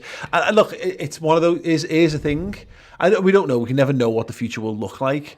But you will, there'll be a generation of people who will lose a generation of local fans to Everton. We just will. You know what I mean? And maybe certain types will be more drawn to if there's a more razzmatazz around the European Super League or whatever. But if Liverpool don't compete in the local in this country Domestic anymore, leagues, they just naturally will be, because let's be honest, it'll still be the same thing. Everton will continue to be a much more accessible club. I think they'll have a greater pick of talent in terms of youth talent and all that kind of stuff as well. And also it's worth remembering, that because of Brexit, we can't sign under 18 players anymore in this country from other countries. So we're actually entering into a competition where we're going to have access to a far shallower talent pool than a lot of the clubs that we're playing against, which is true in the Champions League as much as it is this. But the fact that it's a closed shop as well is another thing. And now you've got 6 clubs now, 6 mega rich clubs, all hoovering up English talent as much as possible. It's all well and good hoovering up the best local, and I mean English talent here, but if they can't play for the national side, they'd probably go to a side where they can develop at the under-18 level with England, and the under-19 level with England, and the under-21 level with England, because you get more than just your club games. So you'd probably pick a side where you're able to do that, and you'd probably pick a side where you've got a bit more of a chance of a breakthrough. It's pretty much how most players in the Premier League get into the side. Most English players in the Premier League side don't come through in the top 6 clubs. Yeah. They just don't. The best ones might, but most of them will come through somewhere else, won't they? Yeah. And you then maybe play for your country for a few years growing up. You enjoy that. You meet mates, all that type of stuff. And then your next step is you get to a big club, maybe. And then you have to give all that shit up because you now can't play for your country anymore. It's it kind of happens. Thing, You mentioned the cricket thing. It's a bit like cricket in reverse. Whereas if you want to play for England, you're giving up a lot of county cricket, which in some people would be seen as a step up, and maybe it's shit must that be for a cricket fan? But yeah. Getting to watch your side, but then I don't think people support cricket teams in the same way, though. I think everyone's a fan of their national team, and you can be a fan of your county, and you will be. But I don't think. And that's me being a Liverpool fan, because I'm not a cricket fan, not understanding, and just thinking it's the same. Like you would just support your local Lancashire cricket side, or and you do a Merseyside cricket side. Exactly. So that's a good point for us, is we've got Lancashire is our county cricket team, and we support Lancashire. There's sugar in that, or something. Yeah, well, we've had a We're little swapping. in for a penny, in for a pound. Right. Yeah, sounds. Yeah. Right, Trig Joshua says, also, where does this leave our prospects of incoming transfers? Honest answer, I've no idea, mate. Torgmeister, as a faraway fan, I pay this amount per month. He's super chatted 25.97. As a faraway fan, I pay this amount per month for 3 different streaming subscriptions to watch Liverpool in all competitions next season. Looks like zero. Fuming. Well, at least you'll be a little bit better off. That's something. Richer of pocket, but poorer of soul, unfortunately. Thanks, Liverpool. Sean Dolan. There's been a lot of guff spout about fans eventually falling in love with this Super League and getting behind it, maybe, but not for me. I mean, it's stuff. I had 5 Live on. I went for a little bit of a drive before, just to kind of listen to the radio and see what people's reactions were on stuff and see how it was being reported. And the 5 Live stuff was really interesting, because it was like clearly not their regular, like, Talk Sports is just wall to wall that shit. They love it. They're living for that today. Ready and waiting. But it was like shows that would normally not have talked about sport were talking about it on BBC today, and it was like, they had phone like middle-aged people phoning in and going. Yeah, you're like, I will. I'm Man United fan. I'll watch Man United in that competition because Man United. I'll just watch them whatever competition they're in. And that's the point about all this, is that. But what I'm fearful of is, again, it's this split in fan base, and particularly because of Liverpool, because we're a very Labour unionised city. Is it divides us into like where you're real fans and your scabs and you're all this kind of stuff. And I said this before, there's tons of people who just want to watch the football team play. Now, of course, you can be from anywhere and have either of these feelings, of course, but it's that thing of it being moved away from your local area, which is something that makes me really, really, really upset about the whole situation. But I don't know. Honestly, all I know is I am unequivocally against Liverpool just being in the Super League and being kicked out of the Premier League and the FA Cup and the League Cup. I like the European Cup. I love the European Cup. I think it's fucking brilliant. And even in these mad, increased variations of it we've had over the last 30 years, to Jurgen Klopp's point, I just love it as a competition. It's the life, but it's one of the biggest things of Liverpool, without a doubt. But I'm less. I don't know you're not like this, but I'm less. I don't say less arsed. I don't think it's a good idea either way. But I could see a world where Liverpool just carry on in the Premier League and they've got this other competition. I would be upset and I wouldn't like it as much as the European Cup. But I could see a world down the line where largely it's just a change, more of the same. It's a different cup and blah blah blah. But the idea of us not being in, if it was just that, that's a fucking burn Anfield to the ground kind of situation. Yeah. Whereas I know you're dead set on the. Yeah, because I'm fed up of being pushed around by everybody in this regard, and I just hate the fact that we're just treated like shit over and over, and we're supposed to just eat it. Give a penalty there. We're supposed to just eat it, and we're supposed to just accept that this is the way that it is nowadays. And I don't know where. I don't know where I stand on it, you know, personally. I think I said this a couple of times throughout the day. There is a line that I am very, very, very, very, very, very close to where I might just be done with it because I can't keep being treated like this, like, you know what I mean? Yeah. And it doesn't matter what I think, and doesn't matter how much I spend, and there's somebody else out there who they want more, because I'm not your atypical Liverpool fan, because I don't buy kits in the club shop and I don't spend 150 quid on fucking trackies all the time and all that type of stuff, and walk around in the Liverpool trainers and have the wallpaper in, you know, in that regard. And like, no, but it's not theirs, it's ours. Yeah. And so they'd rather have someone who's richer in my seat, who wants to shop in the club shop every time they go to a game. And I don't like that, because I feel a part of this football club, because I have been a part of it and it's been a part of me for years and years. And everyone's going to have their own line, and I won't ever judge anybody for going to the game or continuing to go to the game. But I'm just not sure today whether I can. Yeah. Yeah. And that's a fucking sorry place to be in, you know what I mean? But yeah, absolutely. You know, it is. It's again, that's to the point. I don't know how I'm going to feel on any of this. I'm trying my best to be as level-headed on it as possible. And I know, to your point, I know what I definitely don't like. There's other stuff which I'm happy to hear. I'm happy to hear out. I'm happy to have conversations and know more about various things. But okay, my line is that anything that leads to Liverpool being kicked out of domestic competition simply cannot be allowed, because that's mad. That's like you know, to the point. And this is the thing: the 6 clubs, by all accounts, have no interest in not playing in the Premier League. You know, there's nothing in the statements, anything that's put out that says they want that.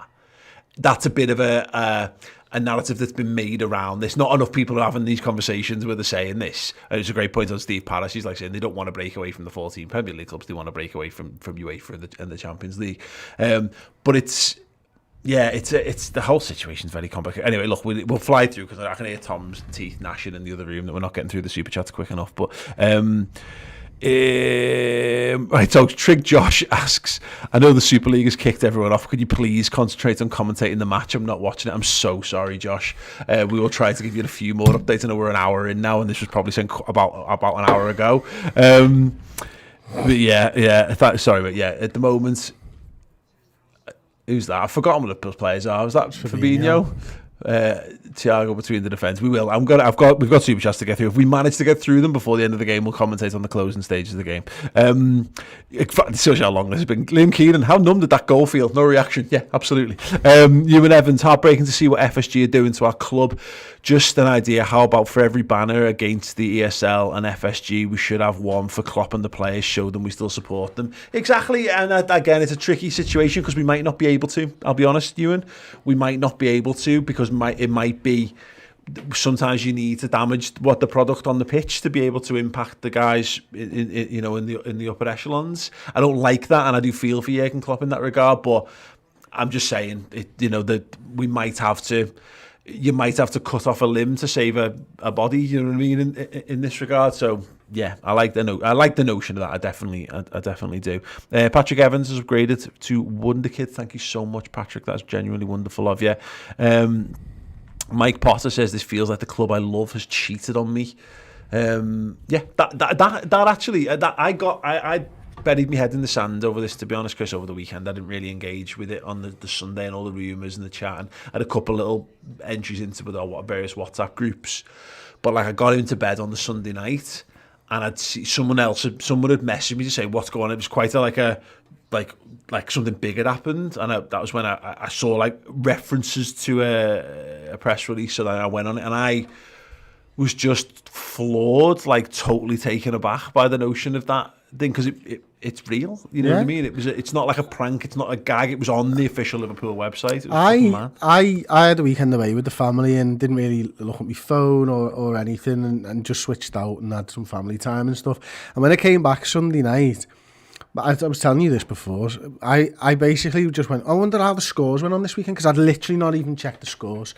And I was so happy that City got knocked out of the cup. Like, and it was a day later, and I was literally just finding this out. Yeah. And part of me social media blackout was to do with the fact that I had the Grand Prix recorded, so I didn't want to ruin that either. Robbo into the box, blocked. And so I found out, and I was like, I'll check the West Ham results, and West Ham got beaten as well. And I was like, oh my God, what a weekend. And I was like, I'll check Twitter. Oh my God, what's going on? How's the world on fire? Yeah. What's going on? Yeah. How's this happened? Yeah, that was exactly my point on that. Yeah, Saturday night I was like all safe and secure in the fact that the Premier League footy had gone as well as it could be. And I do this because I think about these shows ahead of time, and I was psychologically gearing myself up of like, what's the talk? What's the narrative? How are we talking about this? How isn't this exciting big game? If we're gonna finish in the top 4, then you go to Leeds and you get a result no matter what, and you really start to ramp the pressure up.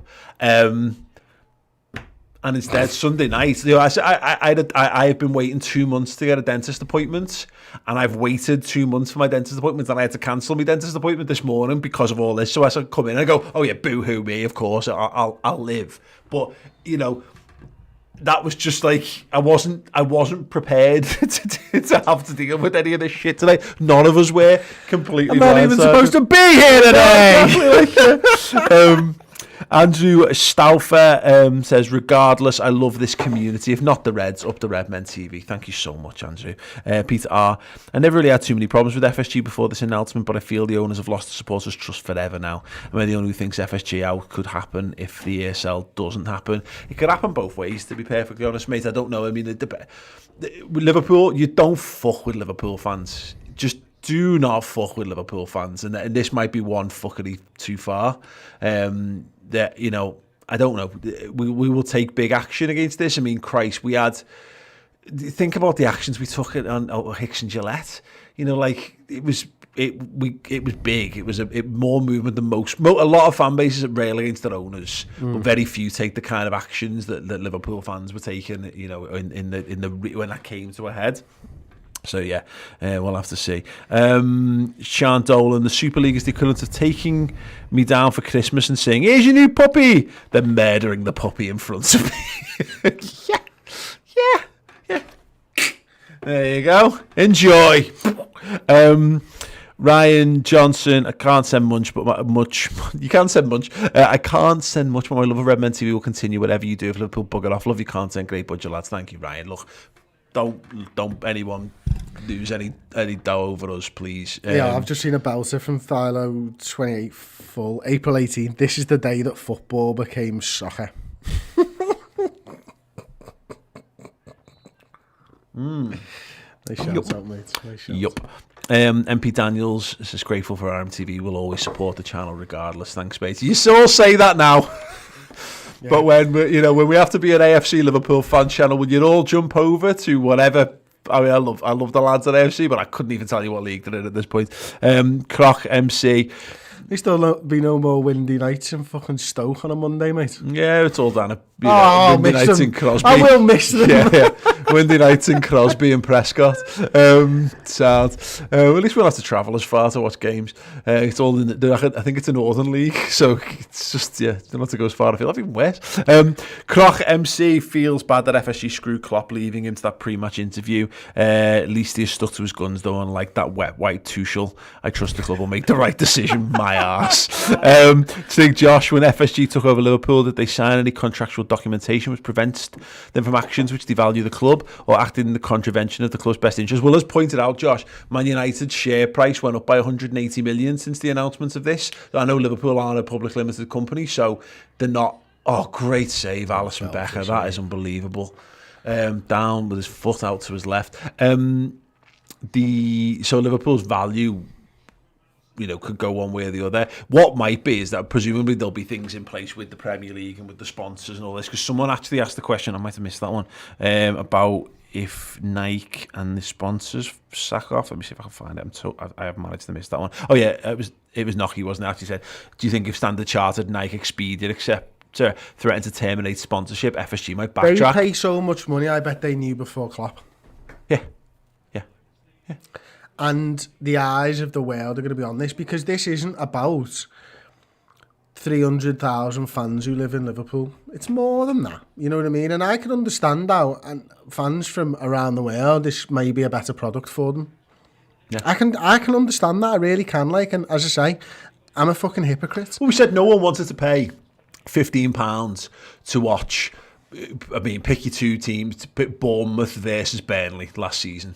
So fans didn't want to watch the low end of the Premier League. So you're right, from a spectacle perspective, I bet there's tons of people who would. So the sponsors are probably quite pleased, is where I was going with it. Yeah. You know what I mean? And this is the problem. And again, I go back and watch the podcast that we did before if you want, but for me, I said it a few times, but we're all complicit in this. We're all part of the problem, unfortunately, by not standing up sooner, by not shouting about it every single time Liverpool put the kit price up, and every club in the Premier League put the kit price up, and every time the kits got changed. Because remember when that wasn't a thing every season, and for every ticket price rise that's gone up, and we'll do it because someone else will take our seat. We're all complicit in the shit that we're in now, but now's the final stand, as it were. This is the last stand. There can't be any more. This is it. We've got to fight for what we love, and we love football, and we love our football club, and we've got to fight to make sure that this shit doesn't happen. Yeah, absolutely. And we've seen you can make a difference.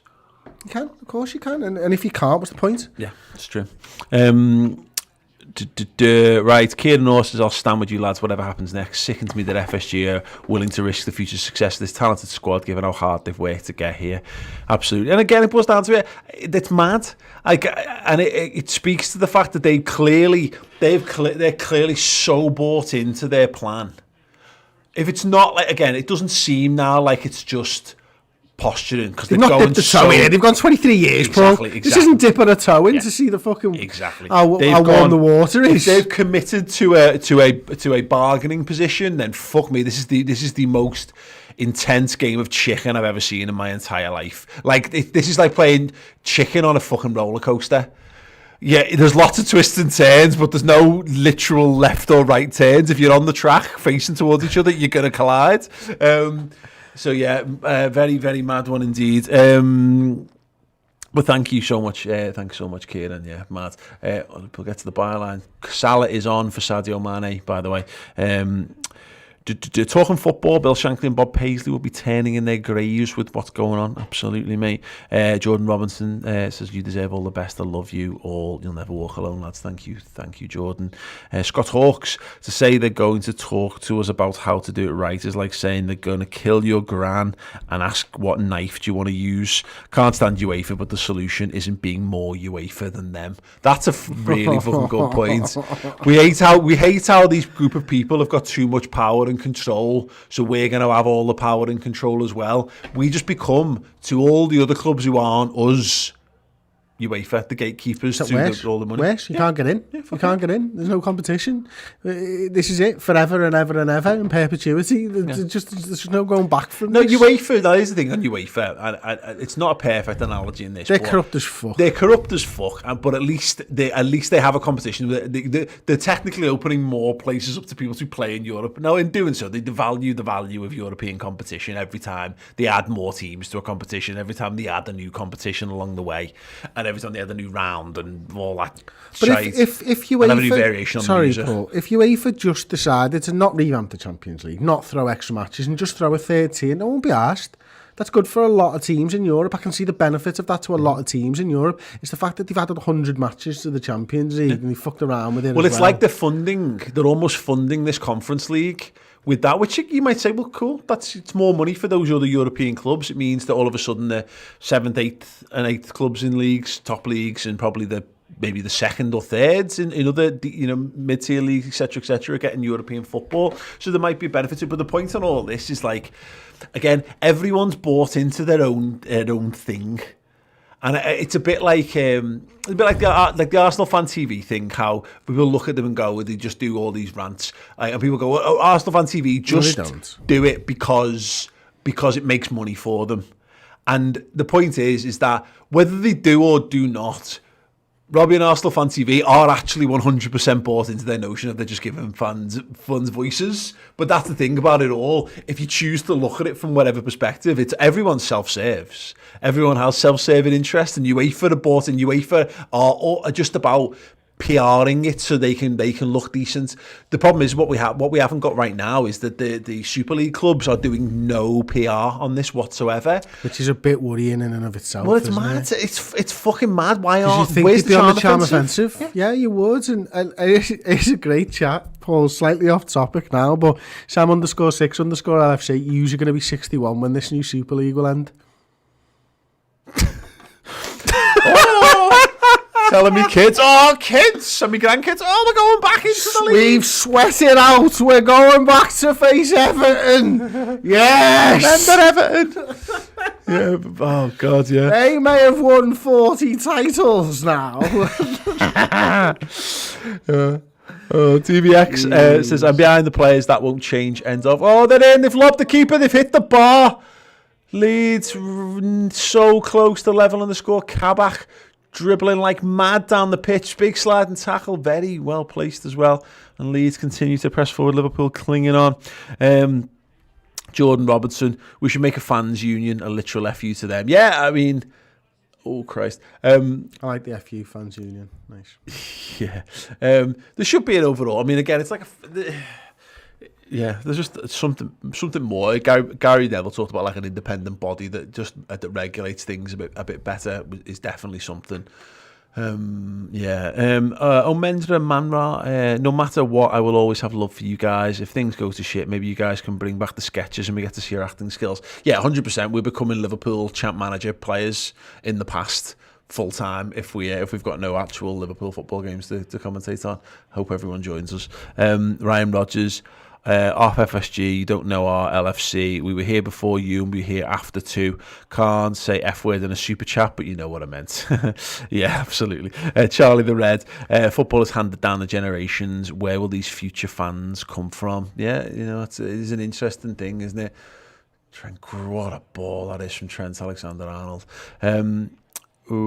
Gareth Baird says, watching the game, can't really get into it, lads. Anyone else feel the same? Today has been bad. I forgot about Redmen picks. Yeah, we decided not to push that stuff on the game today and around stuff because it just felt a bit crass, to be honest.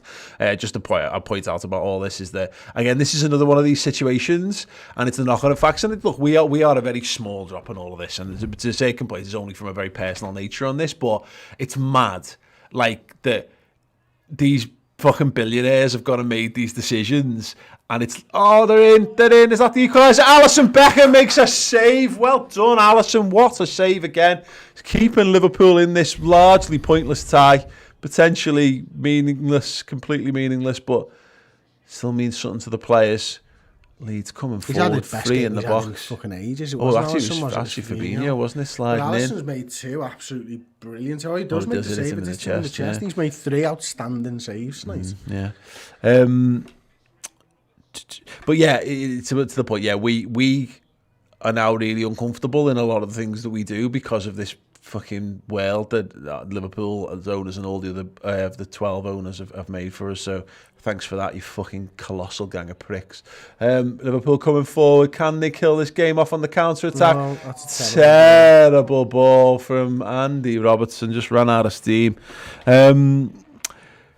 Roger Parker says, lads, I've supported Liverpool for over 50 years. I'm with you over this disgrace. How best can we say no to Super League? You'll never walk alone. Look, we have to use whatever we can. You know, if it's getting down to organised protests, if it's, you know, making banners, sticking them in your windows, if it's, you know, using social media, shout it out your window, whatever we can do. There'll be stuff. Keep an eye on Spitters of Shankly, keep an eye on Spying Cop 1906, and obviously we'll be, you know, promoting any of that stuff as and when we know more about it. But yeah, it's still early doors. Liverpool, I'm sure, will mobilise in the coming days. Real Liverpool, that is Liverpool, the fans. Hamza, does our 6 UCL mean nothing if this happens? Well, there's talk, isn't it, that they want to strip us of the patches and the previous honours and all that kind of stuff. Yeah, but then here's the thing. Why would Liverpool want to wear it? Yeah. Why would Liverpool, as a business, advertise another competition that they're not a part of? Mm-hmm. They wouldn't, would they? It's insane, that, isn't it? I mean, how much money is the 6 star stuff probably worth to Liverpool on a yearly basis? A lot of money.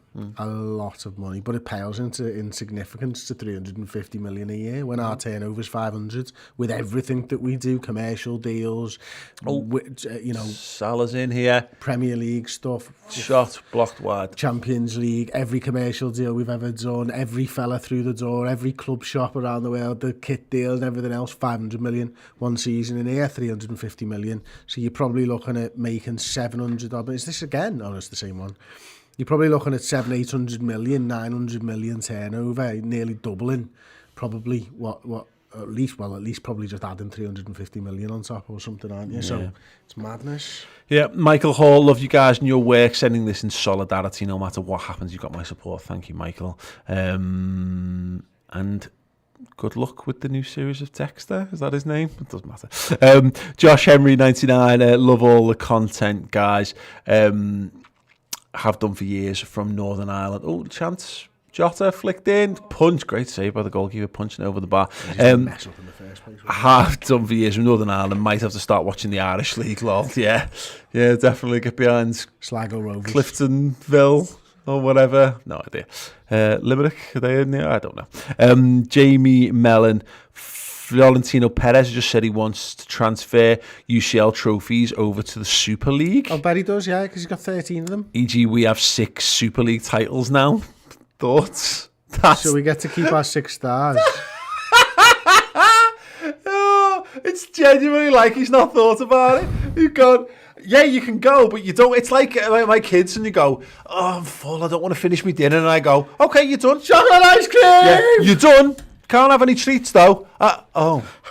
Yeah, honestly, it's like, yeah, honestly, yeah. Oh, yeah, you can go to your Super League, but you can't have your 13 Champions League trophies. You go, oh, no, we'll just transfer them over. Like, it's one thing of us sitting here and going, we've got 19 league titles when one of them's a Premier League and 18 are Football League trophies, because in spirit it's the same competition. But if you just... Oh, that's brilliant. I fucking love that. It's made me feel loads better. If you want something that sums up how ludicrous this all is, it would definitely be that. Brandon, thanks for the super chat. Arj, feeling crap about this, but let's give the lads a big cheer for the rest of the season. A lot of pride to play for. Big thank you for the content. Thank you, mate. Dino Tago, I think the 4 hot dogs, which is what drew my attention to the comments. So well done, Dino. You've done incredibly well there with the hot dogs. They did exactly what they were supposed to, because clearly I'm just a fat bastard who wants sweet. I remember watching you on Bay TV, was it? Oh, God, yeah. Outside Anfield. Come a long way, lads. Keep it going. Modest for what you do and the hard work you put in. We all notice it, boys. Oh, nice chat. Yeah, there you go. Nice way of grabbing attention as well. I done a hot dog and tar. Noticed it straight away. Clever. Yeah, I like that. Really cool. Nick Govindan, it's just called the Super League. No mention of Europe. Corporate interest will lead to these games happening in Qatar, New York, Abu Dhabi, far from fans. Well, it was mentioned before, wasn't it? Was it Ross who said that? What's to stop Flamengo being one of the teams? What's to stop it from being Sao Paulo or any of those other This is a problem, isn't it, with the globalisation, isn't it, more than anything? Is it everywhere? No, the distances don't matter anymore, and you can probably do a league between teams from all around the world. Mm-hmm. I'd be more interested in playing the Flamengos of this world. Well, I said it's like when I mentioned the Rangers and Celtic thing, like. again, it wouldn't win me over per se, but like, I mean, and then this would all wear out. The fun of all this would wear out, but there would be something I would, I hate playing Celtic. I fucking hate playing Celtic, but that would be.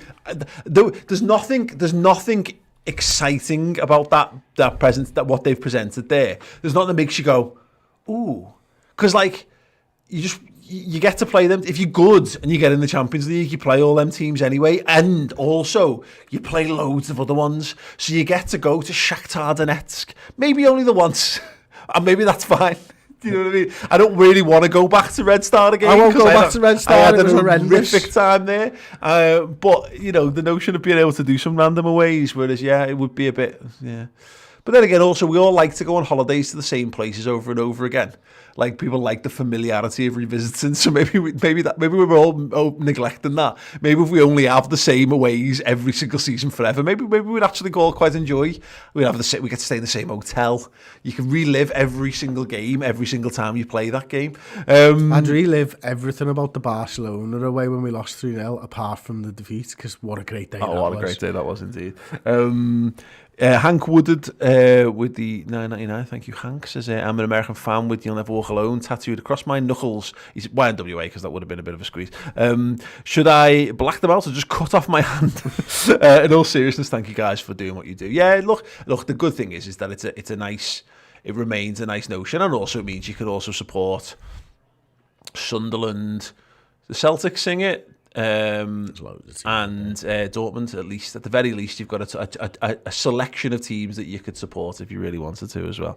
Fabinho's a bit of a player, isn't he? He's a good footballer. Balling behind. Oh, Salah just couldn't kill it off. Just dragged it wide of the post. Leon Gary, Poole have been very good tonight, boys. I have no idea when that was sent, but yeah, they've been, apart from this last 10 minutes where we've been getting battered. Salah should finish that, shouldn't he? Yeah. Rice. I don't know if I'm full scouts there. Rice, baby. John Lee David Blackshaw. Wow. I understand the point. I hate the fact this is happening. I cannot or will not imagine my life without LFC. I agree with Chris too. Heads battered. Yeah, it is. It's an absolute head fuck of a situation, mate. Kieran Ross has noticed you've covered the eyes of the legends on the walls. They'd hate to see what this club has become. Also sent a super chat earlier. Hope you got it. I think we might have done Kieran. Apologies. We're just catching up on the backlog. No, you read it out. I did, yeah.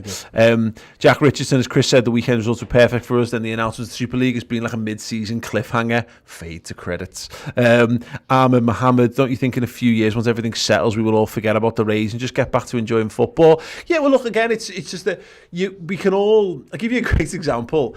Men, and this is definitely more true in my experience of men than women, but like how many aches and pains and stuff that you live with because you just can't be asked to do anything about it. I mean, you literally broke your finger and refused to tape it because still really sore. Yeah. I can see it's still fucked, but because we're just knobheads, Chris, and we will live stubborn knobheads. Yeah, stubborn knobheads. We will just adapt to things being a bit crap. It's human nature. We've been conditioned this way for years. So yeah, I agree. I mean, that's the point of all this is that. Well, there's loads of us. Look at FC United of Manchester. There was the gold and green brigade, with all the Harry Potter scarves, which I'm laughing at now. But they've equalised. Leeds have scored with a header from the corner, and it is Leeds 1, Liverpool 1. They had the protests. Loads of them threw the season tickets onto the pitch, and they all stormed off and they went to support FC United. And I bet the people who followed FC United have had a brilliant time in doing that. But loads of people just went back to supporting Man United and getting on with it. And that's it, isn't it? It's so difficult, isn't it? Because you don't know how you're going to feel about something. And I think if you bought into whatever it is, then you can have just as much fun. Like, the trophies are amazing. Like, absolutely incredible to see Liverpool win trophies. But, I get that same rush from Liverpool winning games and scoring goals. So I can still see how going and supporting a side really low down the pyramid and being with them on that journey would be a buzz, to be honest with you. Like, one of the best, most enjoyable games I've been to over the last 5 years was that Dulwich Hamlet game we went to. Yeah. And how much fun it was, and how having a beer and changing ends and giving the goalkeeper shit. We made it fun. We made a group of us going to the footy just as much fun as anything else, rather than going to a stadium for a team that I love, but sitting on my own or standing on my own with a load of lads that I don't know half the time and stuff like that. It's not what it's about anyway. It should be about community. It should be about groups of people going together and enjoying the game together. And we've gone really far away from that as a football club anyway. So if you get to reset it all, you get to fix a lot of the problems of football at the moment, don't you? Yeah, it's weird. I don't know how I feel about any of this, because I think it's like you can enjoy football more vicariously like that. So if you're not emotionally invested in the results, like I like football, but I love Liverpool, and the problem is the trophies thing. No winning a football match. Like we had great wins. I mean, the Barcelona win, Dortmund wins, some of the highest highs, beating Man City in 13-14, beating Arsenal, those things. But nothing comes close to that feeling I had in Madrid of seeing us win the Champions League, and the idea of losing the potential to win stuff. Because if you can't win stuff, you've got to be able to enjoy the ride. But if football becomes a world where it's not competitive, and there are no ultimate prizes for it, it's mad. But this is the thing about it: football will go on in some way, shape, or form. Football isn't dead, but the football that we've had, it's been threatening to go pop for a long, long time. It's threatened to eat itself. The money, bringing more and more money in, and expanding wage budgets, and then an increased need for sponsorships to defend it, and then bigger TV deals and blah, blah, blah. It's all been on a knife edge for years, and it's needed someone to go and pop that and see what happens. And it would be a fucking mess, but it needs that to happen. I didn't ever think it would be the clubs, though. No. I thought it would be the fans. I always thought it would kind of be the fans. Well, it was the pandemic plus the clubs cashing in on the thing, because it's the pandemic that's kicked this into a high gear, because they've all started to lose money all of a sudden. Yeah. Loads, and they realise how it's built on that fucking. It's built on sand, isn't it? It's all built on sand, and it's all built on borrowed money, a lot of it, and stuff like that. It's just moving fake money around here, there, and everywhere, and IOUs and all that type of stuff, and it's kind of coming to fruition and stuff. And it's mad, really, when you consider, like, French football and the state that French football's in, and yet PSG aren't turning the back on them. Mm-hmm. Which is a bit of a mad thing, isn't it? Because I always thought that they'd be one of the first names in something like this. Because they just want to be involved, something more competitive. But yeah, it's mad. Maybe it's I honestly don't know. I mean, the TV deal collapsed, didn't they, in French football, and they're all on their arse, and yet PSG for some reason aren't involved in this. I don't know if there's something deeper there that I don't know about or I've missed or something. But I just always just naturally assumed they'd be one of the first names. Yeah, right. We the game's nearly over. We have got loads to get through here. We'll fly through them. Apologies, Tom was right. Why didn't we just do these quicker half an hour ago when he said? Ben Pop, the sponsors probably invested, especially new ones with Nike and LeBron, precisely because they knew this would happen. Absolutely. Well, LeBron's now, he's a shareholder in FSG and stuff now, so there's no way they wouldn't have been abreast of what was going on. And Ryan Ford was saying, I wonder if the LeBron news is related to this. The Cranked Amps has joined as a new member. Welcome as a first teamer. Thank you so much. Nicholas Webster, I'll only watch the Super League if they bring back running penalties. That's a joke, by the way. Yeah, the American shootout, without a doubt. Well more exciting than pens, by the way. Nicholas Webster, thank you so much for that. Stuart Lloyd, I'm sure if someone offered you guys stupid money to become something else, you'll be mad not to consider it. Football as a business now. Simple. Yeah, look at that. There's definitely the consideration of things without a shadow of a doubt. Your money turns heads. It's all well and good to sit. Everyone's got morals until those morals are tested beyond their wildest imagining. Come on, back stick. Oxlade-Chamberlain tries to sort his feet out, and the keeper saves. 2 minutes of stoppage time remaining for Liverpool to try and grab something from this great hold-up play there from Bobby Firmino. Gini Wijnaldum getting forward, Salah off forward. Oxlade-Chamberlain just couldn't sort his feet out to get a strike away. Dylan Fletcher, do the slogans YNWA and this means more mean anything to you lot with anything that's gone on? The thing about, I get this, but the this means more thing, it was a sponsorship gimmick the whole time anyway. Like, I never really bought into it, to be honest. I thought they did the right thing. It was a nice one. But it was just, we come not to play is the same shit. Except I that never got that one. No, it was nonsense. That was fucking stupid. But the point is, it's just another one of them. It's just, we had a slogan that changed every season. It was largely linked to our kit manufacturer. Does Liverpool own that this means more stuff, a bit more themselves? You know what I mean? It's not, you'll never walk alone. One is mad. You know, again, it all just feels at odds with how we've been taught the football club is supposed to conduct itself. This means more one though, and they all do. But that one hurt more because it felt personalised. Yeah. The other one didn't. We come not to play and all that type of stuff. That didn't feel personalised. They literally have sold, our owners have sold Liverpool Football Club on our fan base for years, and you know, rightfully so, I think at times.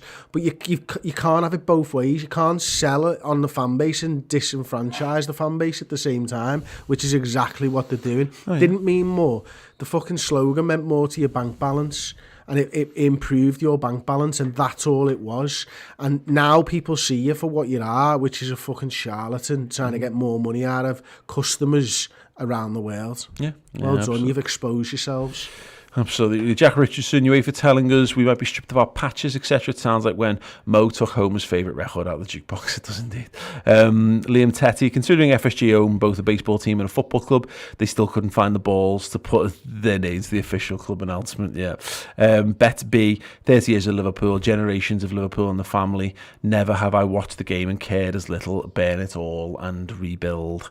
Cop Gamer 19. It's my birthday today.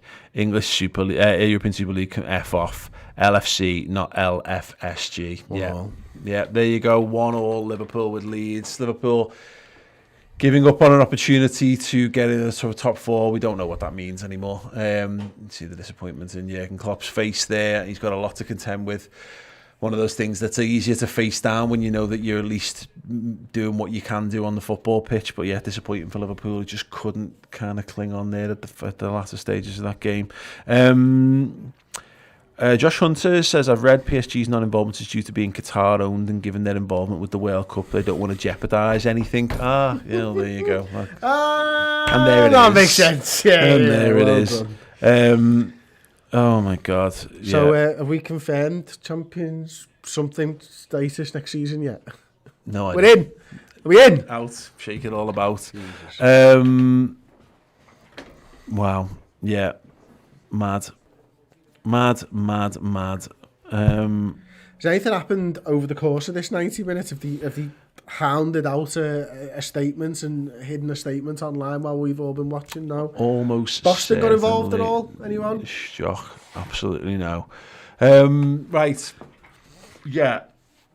Thank you, everyone.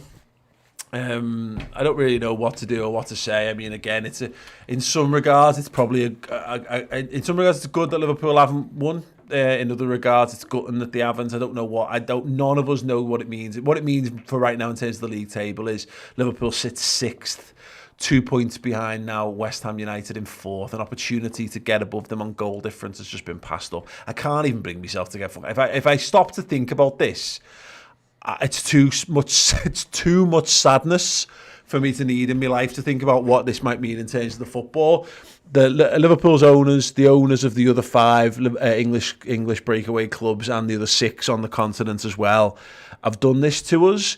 They've stripped away positive, happy feelings about our football club and our football team and things that we've needed so much and for most of our lives. What they've done, they've just ruined 31 games of football for me there. 32 now. Yeah. Actually. And take that. And take that all the way back 100 plus years, because it doesn't fucking matter anymore. Yeah. And that's how bad I feel like. You know what it's a bit like? And this is just, I consider this a throwaway example, by the way, but like I struggle to watch. I love superhero films, but I can't watch the old ones that have been superseded because I now know they go nowhere. There's no like why I love the Marvel films is the shared universe and the connection to everything that goes on and how everything is built on everything that went before. I really struggle to watch the ones that I know failed, even though they might stand alone on their own merits, because what's the point of being invested in those characters? What's the point of being invested in the stories that you now know go nowhere? And that's a little bit what this is like right now, is that we're in danger of like setting fire to the heritage. And for as far as football clubs go, fuck me. This Liverpool are so intrinsically tied to their heritage. Said it before, we were selling 5 stars for 15 years until we managed to make it 6, and then 6 stars, and 18 league titles becomes 19 league titles, and all of that passed in the Champions Wall and all that kind of sick. And I get it. I get the fact that the owners feel that they can have their cake and eat it, and they can keep all of that and just change, just be in a different competition in addition to it. And in that regard, if it was just as simple as that, then, you know, there might be some conversation to be had around it. But this is just absolute fucking madness. I can't believe we've just sat through 90 minutes of a football match. I've got a slogan for you. Go on. This means nothing. Yeah. Means absolutely fuck all. Yeah.